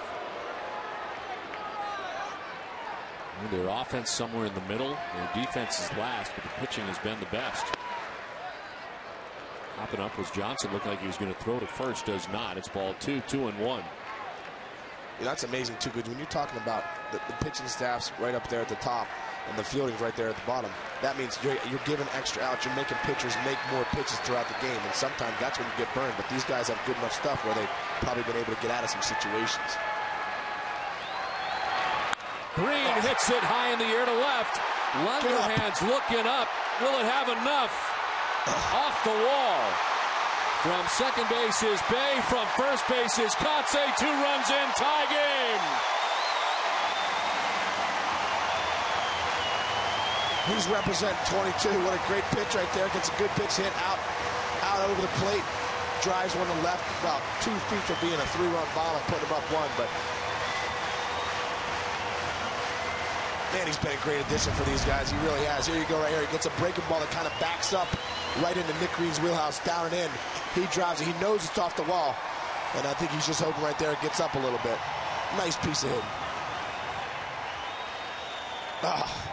Top of that wall. Almost giving the Red Sox a lead as it is. It's a tie game.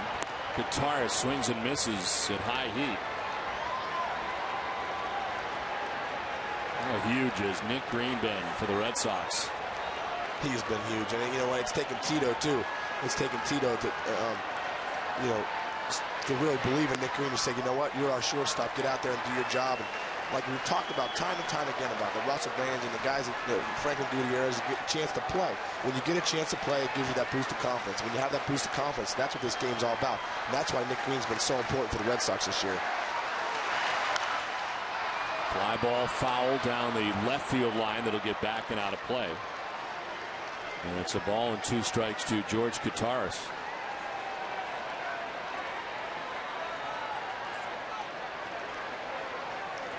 How huge was getting Felix Hernandez's pitch count? All those at-bats throughout the game, 3-2, 3-2, 3-2, gets him out of here, gets to the pen, and allows the Red Sox to put 2 up in the 8th. It's outside, ball 2. The 2 runs that scored charged to Sean White. They'll tie this game. 2 inherited runners that Sean Kelly allowed to score. 2-2 to Guitarist. Ball 3.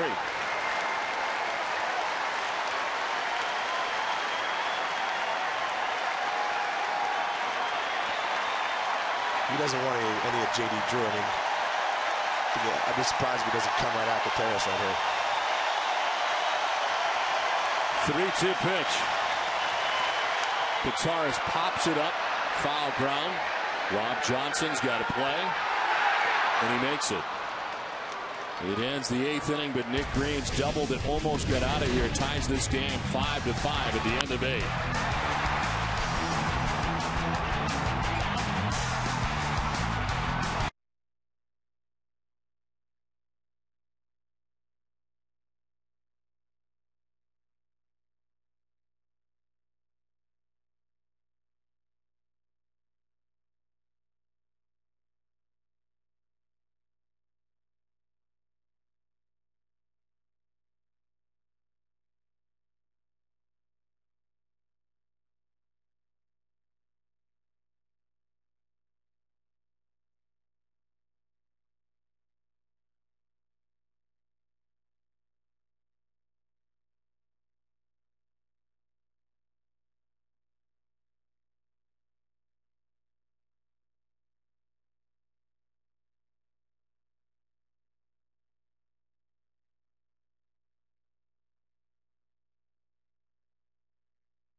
prior to the decision.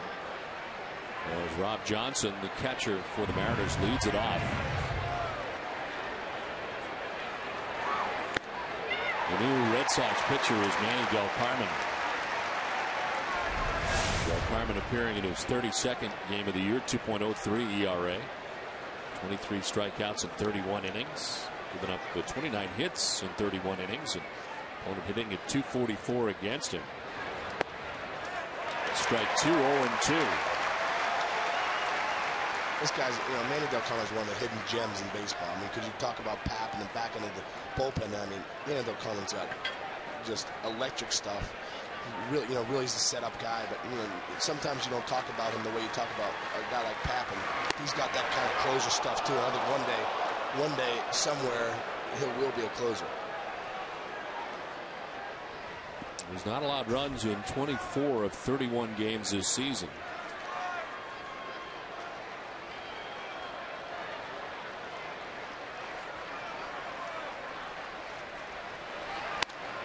Outside, and it's 2-2.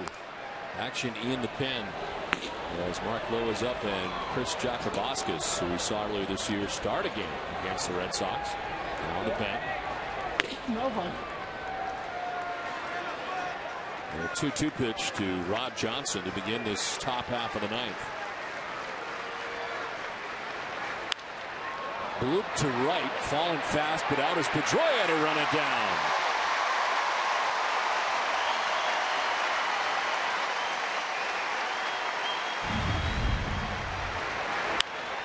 Nice play by Pete right there. Gets a jump, a great jump off the ball. Almost becomes like a short left fielder. But that first step is so important, that read. And you can see looking back, he's ready to go and gets that first jump. Nice first out of the ninth. There is Ronnie Cedeno, fly to right in the third, hit a 2-run home run in the fourth, and singled in the seventh. So 2 hits from that number 9 spot. Trying to bunt his way on, pushes it hard to first, and Kotze will touch the bag himself. Bunted too hard and right to Kotze, 2 down. As a first baseman, that's what you love. You don't want that tweener nasty bunt where you really can't do anything about it. And that was a hard bunt where Kotze knew, I just got to charge the ball here and get to first base. See how Kotze is charging the ball, gets it, and takes it himself. So. Speaking of Mark Kotze, this week on the Ultimate Red Sox Show, Heidi's Top 9 Countdown of all things Sox comes to you from Baltimore with special co-host Mark Kotze. Heidi and Mark run down the Sox best plays from the month of June. Listen in on Nick Green while he was mic'd up during batting practice and more. Join them Sunday at noon just before Sox Mariners coverage begins for the Ultimate Red Sox Show, presented by Arbella Insurance, here for good. Don, I know we've talked about it before, but it's just so important people realize Wade gave up a few runs tonight, but he goes 8 innings. So he saves your pen and saves you for the season, but you've got a guy nasty, Del Carmen. You've got these guys that are legit, and you don't have to burn them early in the game. Pedroia to his right. Ichiro's out number 3 of the ninth. We head for the bottom of the ninth inning. The top of the Red Sox order coming up, tied 5-5.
Bottom of the ninth inning, 5-5 game as J.D. Drew takes ball one. This Jacobaskis, who started a game earlier against the Red Sox, makes his 20th appearance of the year. And is behind Drew 2-0. It's Drew, Pedroia, Youkilis. Anybody gets on, Big Papi will have a shot. Drew fouls it off to the left. And it's 2-1. The Offensive Player of the Week is brought to you by your Boston BMW dealers. This week's honor goes to J.D. Drew. In the last 6 games, he's hit .318, including a home run, 3 RBIs. As he grounds run right side this time to Lopez at second, and Drew is out number 1 of the ninth inning.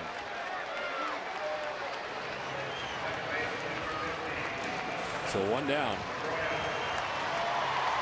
And Dustin Pedroia coming up. Pedroia with an infield hit back in the first inning. Since then, he's struck out and grounded out twice.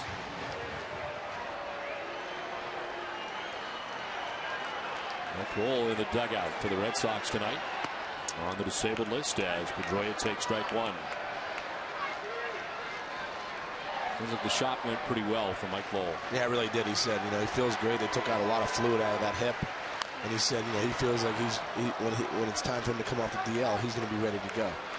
It's fun in there in the dugout sometimes. You get rallies going and you have guys in their certain spots, and then you take a break when pitch and change comes or it's not working, and you say, all right, get back out to your spots, get back out to your spot, don't leave your spot. So it's always a good time, even when you're not playing in the dugout, to get back to your spot and keep that rally going. Pedroia up the middle, Cedeno ranging. The throw is going to be in time to get Pedroia, and there's 2 quick outs here in the ninth. Coming up after the game, stay tuned for Granite City Electric's Red Sox Final. Email your questions to NESN.com inbox, and Chairman 94.5's Ramiro Torres will pose them to TC and Gordon Eads, plus a peek into Manny Ramirez's return to Dodgers uniform tonight against the Padres. Preview of Brad Penny's July 4th start tomorrow in Game 2 of the series. It's all coming up after the game on NESN. 2 outs, ninth inning. The 1-0 to Youkilis. Breaking ball for strike 1. Red Sox closer getting ready. Red Sox game is tied here into the 10th. Likely see Papelbon, and especially as the 1-1 pitch is in there for strike 2, 1-2. We saw Del Carmen for the top of the ninth. Got a 1-2-3 inning.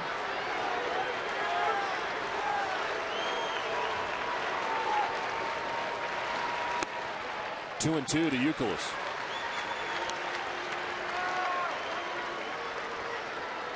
Big Papi hoping he gets a chance, as the Red Sox and Mariners are tied up 5-5 in the ninth.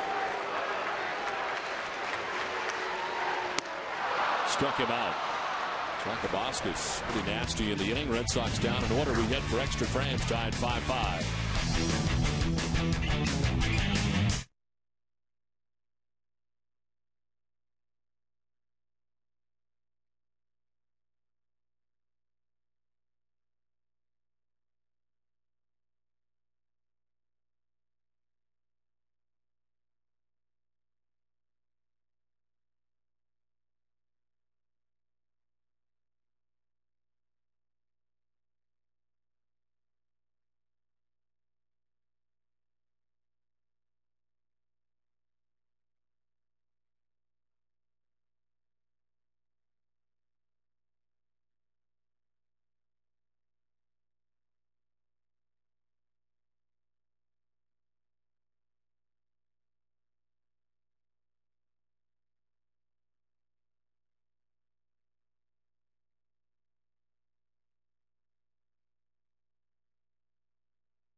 England Ford dealers, Dunkin' Donuts, Bermuda Tourism, your Subaru dealers of New England, and by Southwest Airlines.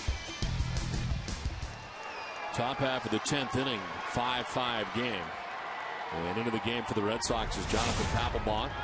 His 36th appearance, a 1.80 ERA, 20 out of 22 save opportunities, a non-save situation here, and the opponent hitting at .224. Branyan leads it off and swings and misses for strike one.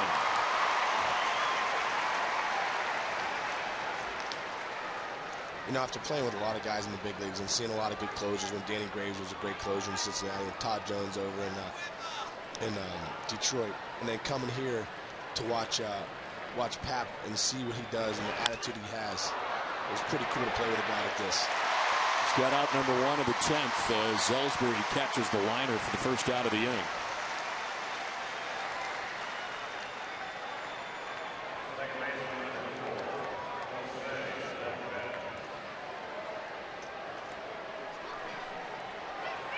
One down in the 10th for Jose Lopez, who has 2 hits, a double back in the first inning, and a home run in the 8th.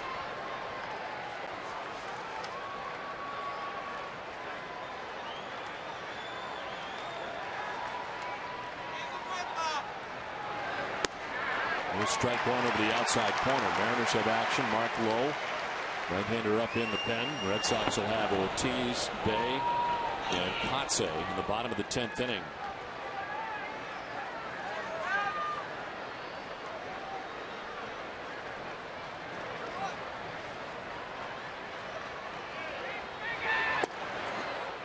One and one to Jose Lopez.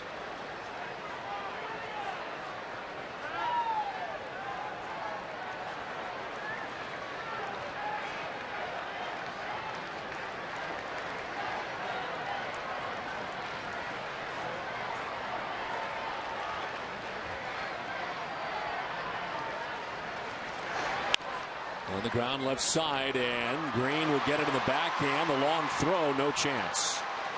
And a 1-out single for Lopez. Well placed, not hit hard. Yeah, you see Nick Green right here, trying to make a play, but he's too far in the hole. Makes a great play to just stop that ball, but could have no chance at Lopez at first base. And Nick Green's got a cannon. So 1 out, Jose Lopez at first base, and here's Ken Griffey Jr. coming up. Only faced Papelbon once, so for 1.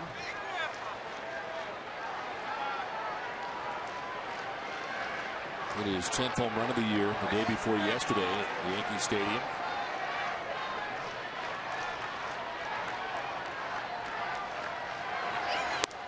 As he takes ball 1. Add that to the list of just the many parks Griff's owned in. 44 of them total stadiums that he has hit home runs in. He has 4 home runs in his last 25 at bats.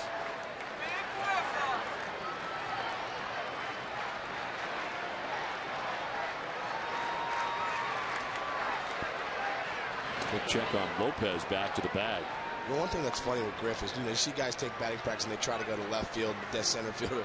When Griff takes a lot of early BP, at least he did in Cincinnati, all the time, almost every day he'd be out there by himself. And he's just trying to hit bombs to right. So it's pretty funny to see what his approach is. And that's his approach every day in BP and early BP, is just to try and see how far he can hit it.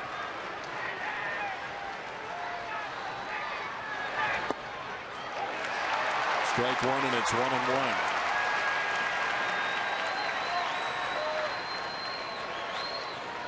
.621 home runs.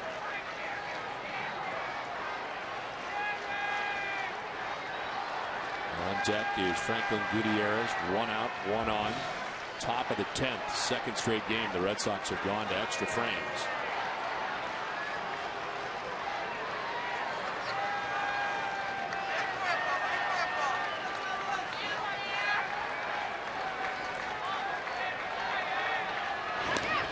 To first, and back is Lopez.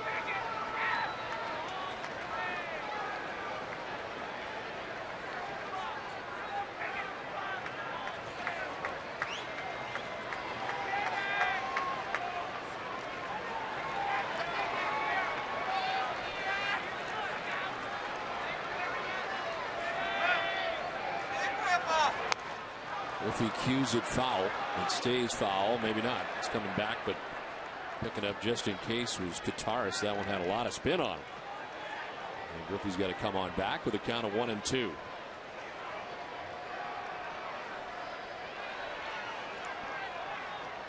I think some wondered last year when the playoffs ended for the Chicago White Sox. They were knocked out in the first round by Tampa Bay. Whether or not we'd seen the last of Ken Griffey Jr. at the end of last year. Yeah, and I know talking to Griff towards the end of the year, he wanted to play another year, and I think he really did want to come back to Seattle. And there was talk of him going to Atlanta and where was he going to play, but I think his heart was in Seattle. Like I told you a few years ago, he told me in plain field, like to end his career there in Seattle and really finish where he started. And I think he's brought a lot of energy back to that city. We're seeing the kid come home again.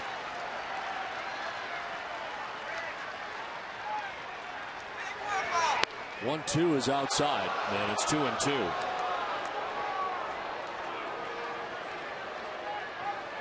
Nine pitches from Papelbon, 6 for strikes so far.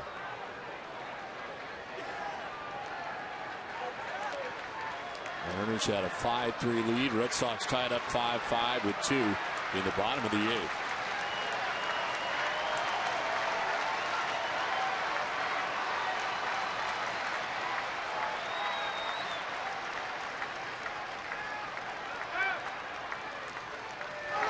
Runner goes. Griffey strikes out the throw. In time they got him. Strike him out, throw him out. 10, the top of the 10th. The Red Sox coming up in this 5-5 game.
Tenth inning.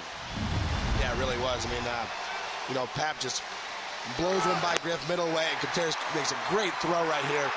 He get the strike him out, throw him out, and Pap's fired up. That's huge right there, keeping Lopez off second base. And with Griffey hitting there, he's looking for something middle in, and for Pap to blow a fastball there middle away. And sometimes when that runner goes, you want to cover something, and Griff just couldn't catch up to it. Ortiz takes strike one. This Jacoboscus is back out there again after he got the Red Sox 1-2-3 in the 9th on 12 pitches. Ortiz grounds it foul just beyond the Red Sox dugout, and it's 0-2.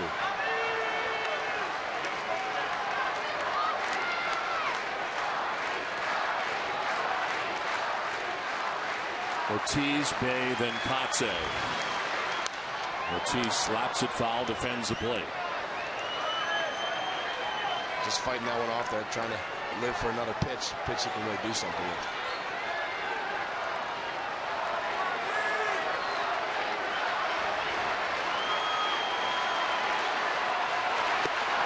Outside this time, 1-2.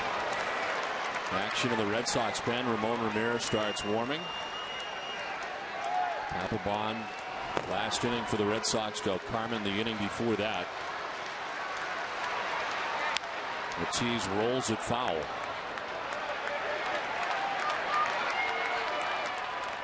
Red Sox Extra Innings Baseball on Nesson is brought to you by Wendy's. It's way better than fast food. It's Wendy's. We get some Wendy's up here too. Ortiz does ball 3. Every advertiser we have, Sean Casey wants a little bit of. Get a nice double combo, real nice. Large fry.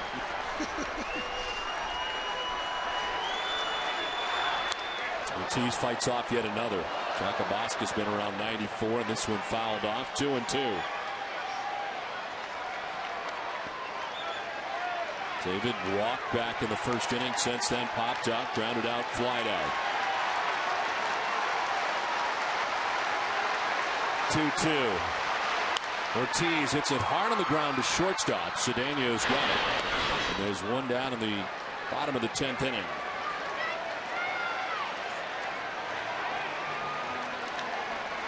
It's time to bring you up to speed with the AT Rapid Rewind. Nick Green with a double off the wall that almost got out of here.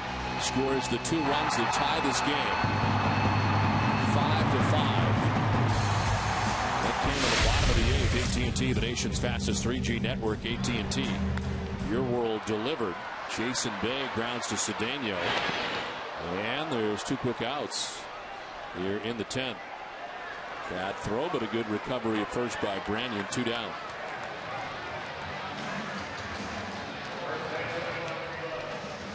Six in a row retired by Mariners pitching. And with 2 outs here in the 10th, Mark Kotze is 2 for 4. He has doubled and singled. And that's with the bases empty in the 10th.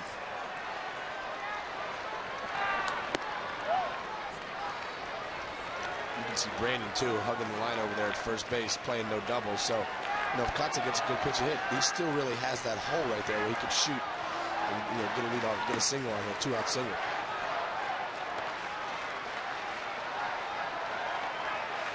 Jakaboskis made his major league debut back on April 8th.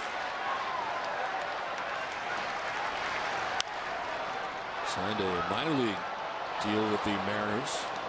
Spent 5 years in independent leagues. And here he is in the majors. Of course, started earlier this year against the Red Sox. Working out of the pen for a while now. Ball 2-2-2. In fact, gave up 2 runs and 2 1/3 in his last appearance 3 days ago at Yankee Stadium.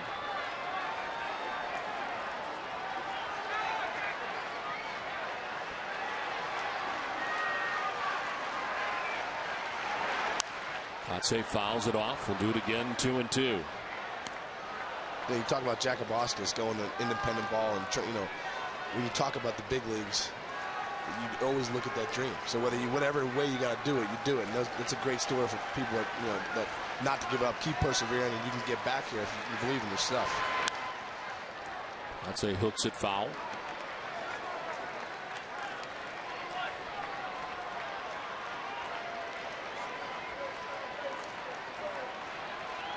In a complete game earlier this year, back on the 28th at Chicago against the White Sox. Kotze grounds it to shortstop. Cedeno can handle all 3 outs, and he does. As the Red Sox go in order in the 10th, it's the 11th we go, tied 5-5.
showrooms. Product knowledge and friendly guidance make both sides of web a home run. 5-5 ball game from Fenway Park. It's to the 11th we go. And it is Ramon Ramirez into the game for the Red Sox. 36th appearance this year, 1.80 ERA, and 174 opponent batting average.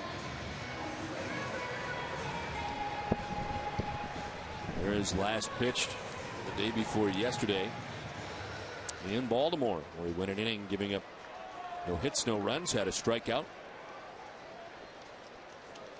Franklin Gutierrez leads it off for the Seattle Mariners in the 11th. Gutierrez is 0 for 4. As he takes strike one. Tim Wakefield for 8 innings tonight, giving up 10 hits, 5 runs, didn't walk anybody, struck out 3. Manny Del Carmen an inning, Jonathan Papelbon an inning. Neither gave up a run, and now Ramon Ramirez skips in 1-1. It's like he held on to that one a little too tight. He has been outstanding for the Red Sox this season. Picked up his 5th win of the year on Monday. It's the most wins he's had out of the bullpen in his career. 1-2. You know, it's no mistake that year in and year out, Theo Epstein and those guys in the front office keep making the right decisions on the right guys, making the right trades, pulling the right strings.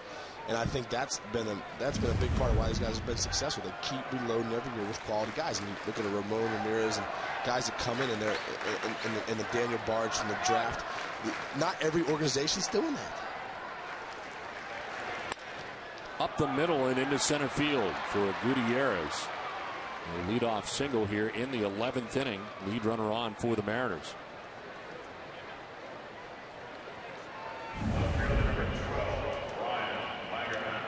He just leaves a pitch right out over the plate that Gutierrez can hammer. 2 strikes right there. You really want to try and bury something and make it, really make a pitcher's pitch, but he left. He caught it out of the plate right there. So lead runner on, Ryan Langerhans. A double in the 4th, a double in the 8th. He is 2 for 4 in the game. Euclid's in on the grass at 3rd. Langerhans takes ball 1.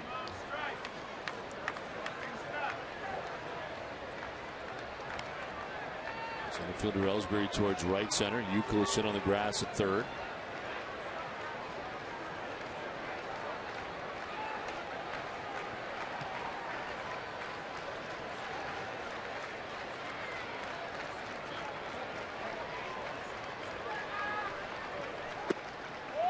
Two and 0.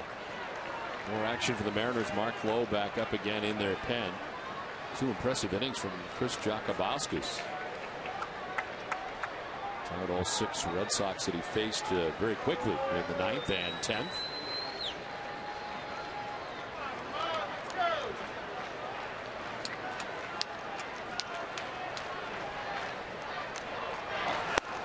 Here's ball 3, 3-0. Has been patient with Ramirez. This is a situation right here as a hitter, as Langerhans right here. You're in the 11th inning, you got a guy on first base. You want to make this guy throw a strike. So you might take this pitch, if it's a strike, and maybe even go to 3-2 to make him throw strikes, make Ramirez throw strikes. Can't. And down to first base goes Langerhans. First 2 have reached for the Mariners here in the 11th, and John Farrell heading out. There's nobody warming in the Red Sox pen at the moment.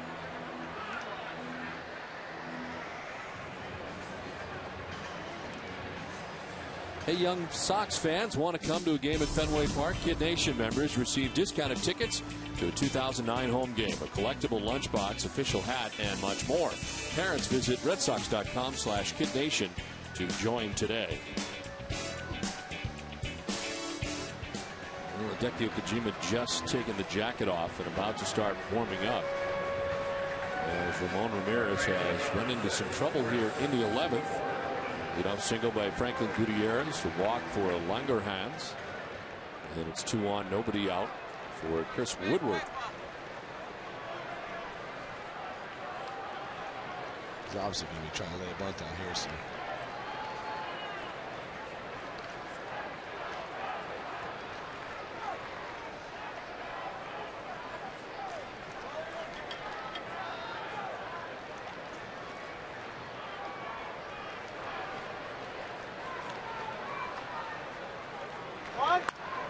Little pop up, but it gets back onto the ground. Ramirez gets it, fires it to first, but the sacrifice is complete.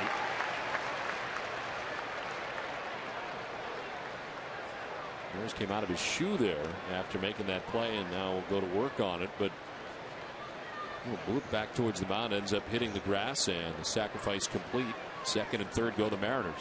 That's one of those situations right there where you see Yuki and Kotze crashing, and that's a situation too where playing for Tito last year, he didn't really like to put on the wheel play. The wheel play is third, you go off the shortstop. Shortstop breaks the third, first baseman, third baseman crash, and you try and get the lead runner at third. It almost looked like a great situation because it was a hard bunt back to the pitcher. If Nick Green's covering third base, you get the lead runner in third. That's what you're trying to do, is stay out of the sacrifice fly position. But Tito's big on getting out. So let's get it out right here. Let's not make it too fancy. Let's crash the corners in and make sure we get one. So it's second and third, the infield in for Rob Johnson, the catcher.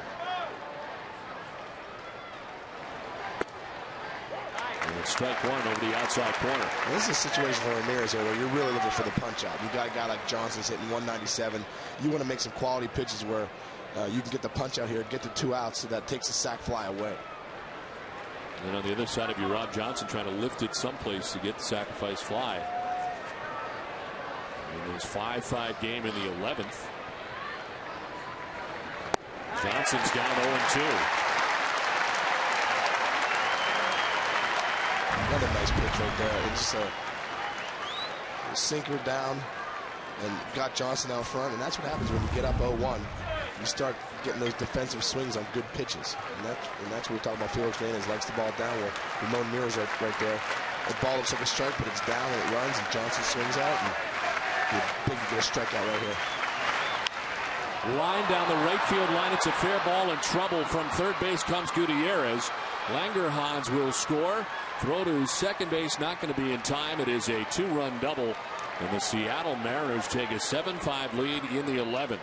There's a situation right there where Ramirez obviously buries that 0-1 pitch down. And this last pitch is just a mistake. He leaves it up out over the plate, gives Johnson a chance to put one in play. But as a hitter, when you get 0-2 and you get something up, you're going to chase it. That's too good of a pitch. 0-2 count for Ramirez to give up right there. And he knows it. I mean, he knows it. He obviously was trying to go up and away there, but he just really left that one out over the plate and allowed Johnson to rocket one to right. So a 2-run lead now for the Mariners here in the 11th. As Cedeno with a swing and a miss. Don Wakamatsu's got to be very happy with his Mariners team. This is a very tough road trip. It started against the LA Dodgers as part of interleague play.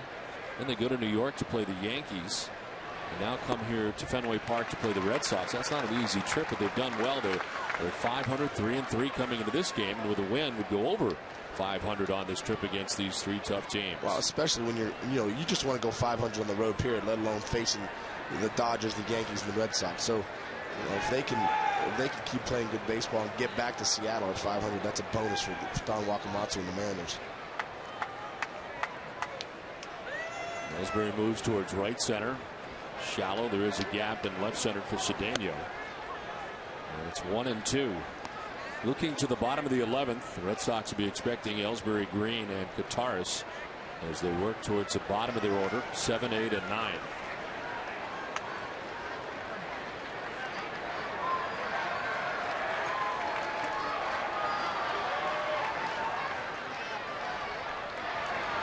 Cedeno strikes out for out number 2 of this 11th inning.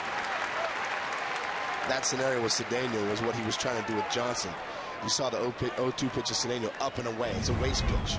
And here he gets that waste pitch, then he throws that nasty slider down. Really sets up that slider. That's what he was trying to do with Johnson, but he just missed. So now with first base open, they will put on Ichiro. Not give him a chance.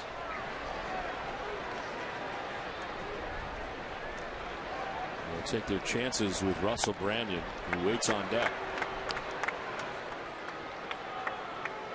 Ichiro tonight had been 1 for 5 and had grounded out 4 times.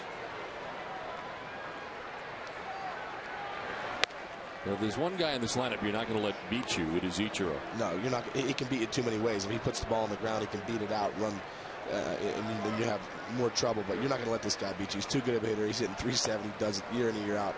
You're going to take your chances with Russell Brandon here, and maybe try and make some good pitches on Brandon, get him instead of Ichiro. So to complete the intentional walk, down to first base goes Ichiro. It's first and second now, 2 down. And Russell Brandon coming up. Brandon with a single back in the 3rd inning is 1 for 5 tonight.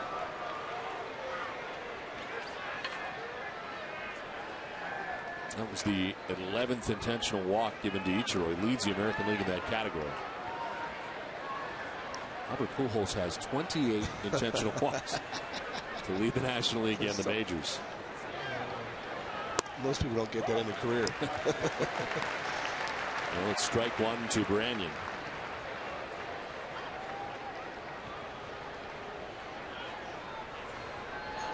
Juan Ramirez, 21 pitches already in the inning.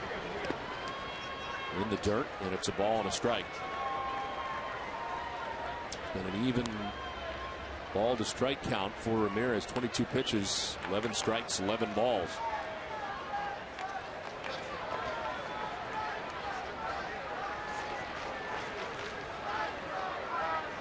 Johnson at second base, Ichiro at first base, 2 down.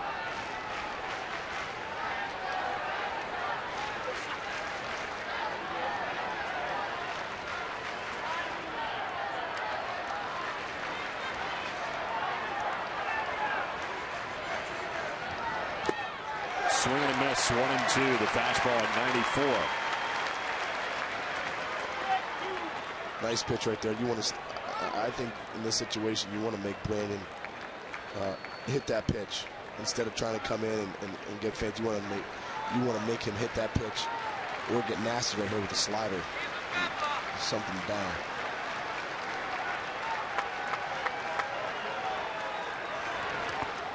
Bounces it in, and it's 2 and 2. Nice play by Guitars.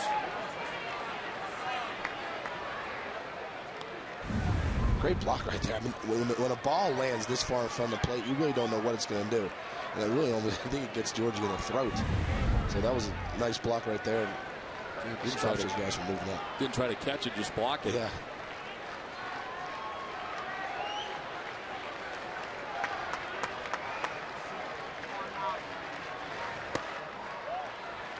Full count to Branyan. Again, the Red Sox will have Ellsbury, Green, and Kataris expected in the bottom of the 11th. At the very least, we'll deal with a 2-run deficit.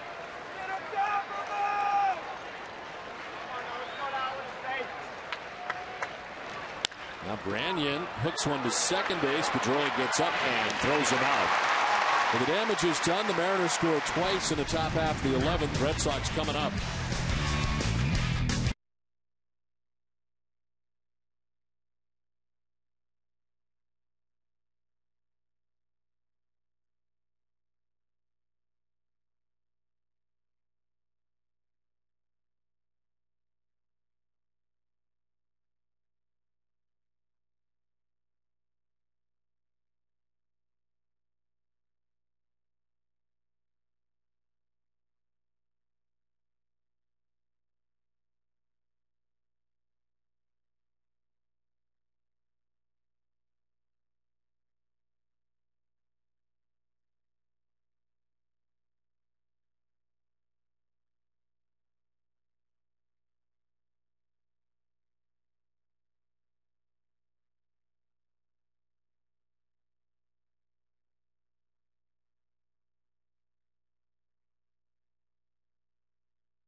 In the top half of the 11th inning. We'll bring on a new pitcher. David Hardsman has been pitching a lot lately and pitched last night. So it is not the Mariners closer. It is Mark Lowe, who appears in his 36th game of the year. 1-4 record out of the pen, 3.11 ERA. And the opponent hitting at .243 against Lowe. With 2 shutout innings against the New York Yankees in his last outing. As the rally caps are on, Red Sox trail by 2, as they did entering the bottom of the 8th when they tied this game up 5-5. But it's now 7-5 Mariners. And it's Jacoby Ellsbury, who is 1 for 3 tonight, and leads it off. Good a job by Chris Jakabaskis, who retired all 6 Red Sox that he faced in the 9th and 10th. Green, then Qatar scheduled in the inning.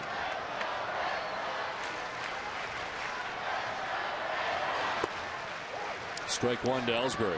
98. Low. These guys all throw hard. That's what I was going to say. I mean, you get no break with the Mariners pen. I mean, they got big arms, and watching this guy a few times this year, he has a big arm. 95 to 99.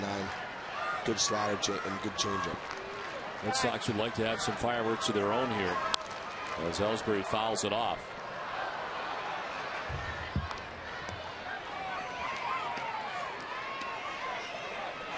13-9, the Mariners out hitting the Red Sox of the a big top of the 11th inning and a big double from Rob Johnson, their catcher, who's down in the count 0-2, and he knocked in 2 runs with his double.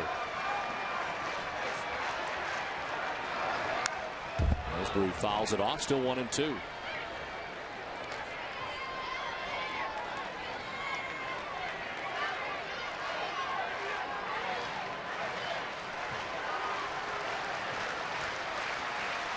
Terry Francona and his Red Sox trying to get off to a good start in this lengthy homestand.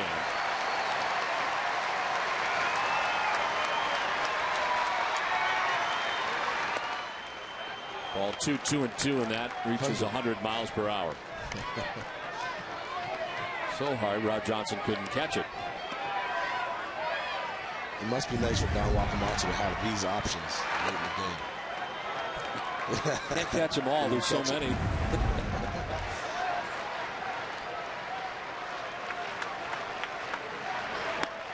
Inside, ball 3, full count. Throwing hard, but a little bit all over the place at the moment. Yeah, you'd like to see Els get on base too, because this is the guy, one of the guys in the league where he gets on base and he wreaks havoc. Bad numbers against the Red Sox too. Yeah, well, maybe he can throw one more ball here.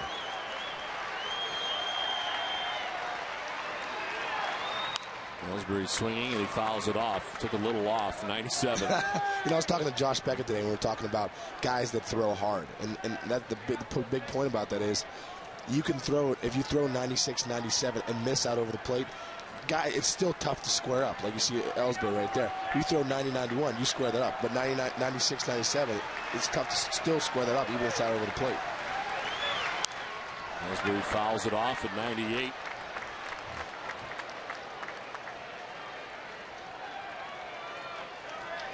And Felix Hernandez for 7 tonight, not part of the decision. Sean White at 3rd, Sean Kelly 2/3, Chris Jakabaskis 2 innings. And Mark Lowe trying to finish it off here in the bottom of the 11th inning. 7-5 Mariners lead. Pitch 9 of the at bat for Ellsbury. Oh, and he hits a high fly ball to right field.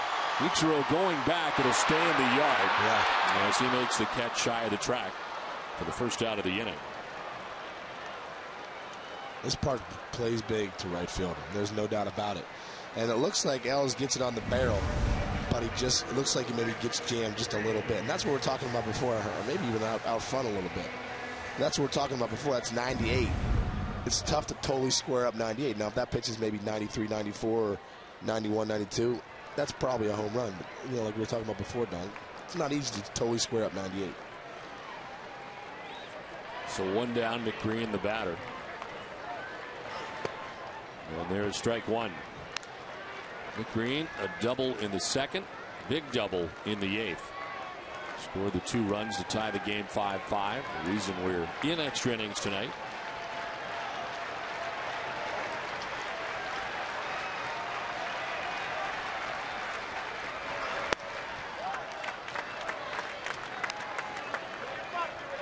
That's where Lowe has been living, anywhere from 98 to 100. George Kottaras on deck with one out here in the 11th.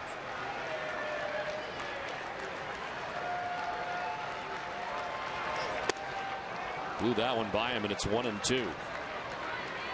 As a hitter, though, you know this guy's going to try and beat you with his best stuff, especially with the 2-1 lead. So at least you know that you have probably a pretty good chance to get a fastball. And sometimes when you cheat a little bit, you can get on.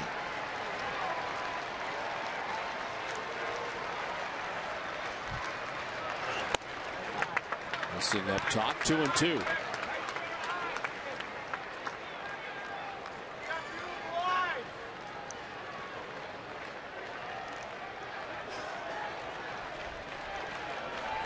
Two innings last night from Mark Lowe, 2 shutout innings against the Yankees.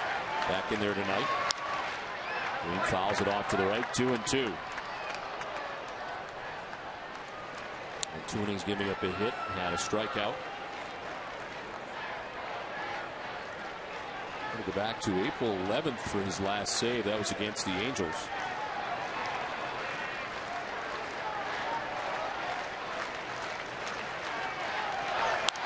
Green pops it up, foul ground. Randian coming over. He's got a play and makes it at the top step of the Red Sox dugout. And uses our camera to brace himself for the second out of the 11th inning. That's one of those situations as a first baseman, you're just open. If you have to go in the dugout, the other team maybe helps you out a little bit. He does a good job getting over. He knows where he's at. We could have stopped this if Bob Tomaselli had swung the camera over a little bit further. Yeah. But he helped out and got out of the way. What are you doing, Sully? Knocked Russell over. 2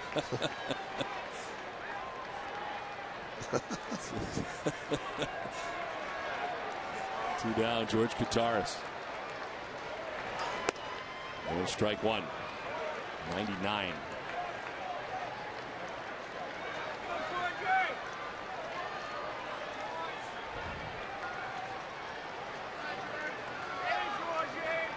One thing about the Mariners relievers over the last few years, they all throw hard. There's a bullpen they used to have in it. George Sherrill is now the closer, of course, for the Orioles. Yeah, he's doing a nice job over there. I think this, when you talk about why our teams have success, you always look at the back end of the pen. They have guys that throw hard. They have guys that can shut down teams late in the game. Kottaras with a drive to deep right. Ichiro headed back, and that is gone. Nice. Long blast up over the bullpen into the bleachers. George Kottaras' first major league home run.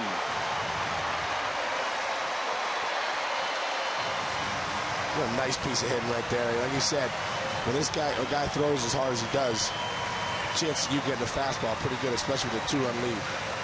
But you always remember your first home run too. Good for George. He'll always remember that moment. He'll always remember it was off Mark Lowe in Fenway Park in a big part of the game. He gets it up. That is not easy to cover a ball like that. That was a great piece of hitting. Congratulations to George.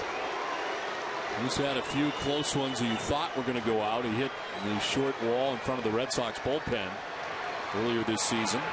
22 home runs last year, but his first major league home run brings the Red Sox back within a run with 2 outs in the 11th, and J.D. Drew ahead in the count, 1-0.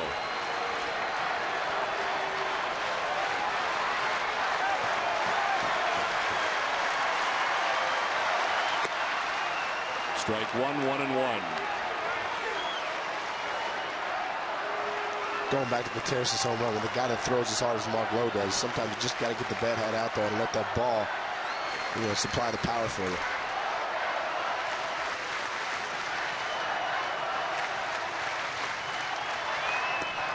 Stays away, and it's 2-1. Mariners pitching had retired 9 batters in a row. George Kottaras, the number 9 man, brings this Red Sox team back within a run.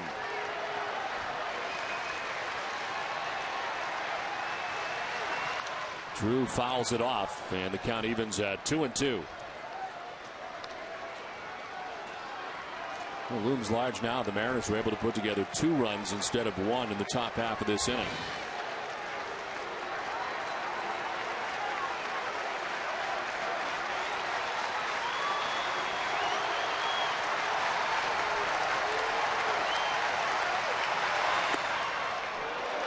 Ball 3, full count. He wanted that one away. Lowe wanted that one away. Almost left it out over the plate right there for JD.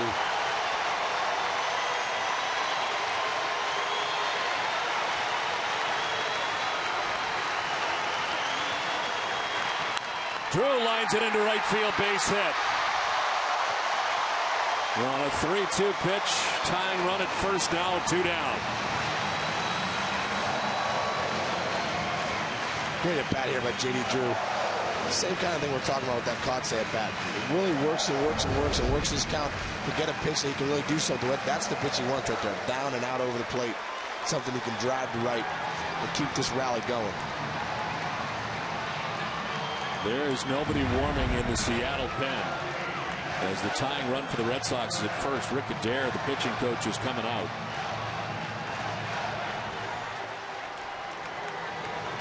It is Mark Lowe's game, and after getting 2 quick outs, he's given up a home run and a single.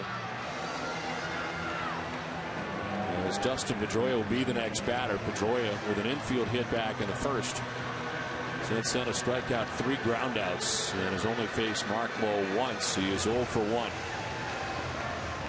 Meanwhile, the pen for the Red Sox is busy. Okajima will be in if the Red Sox can tie this game up.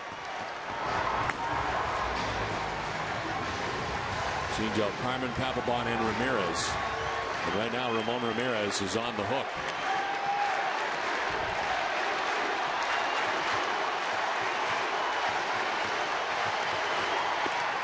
Strike 1 to Pedroia.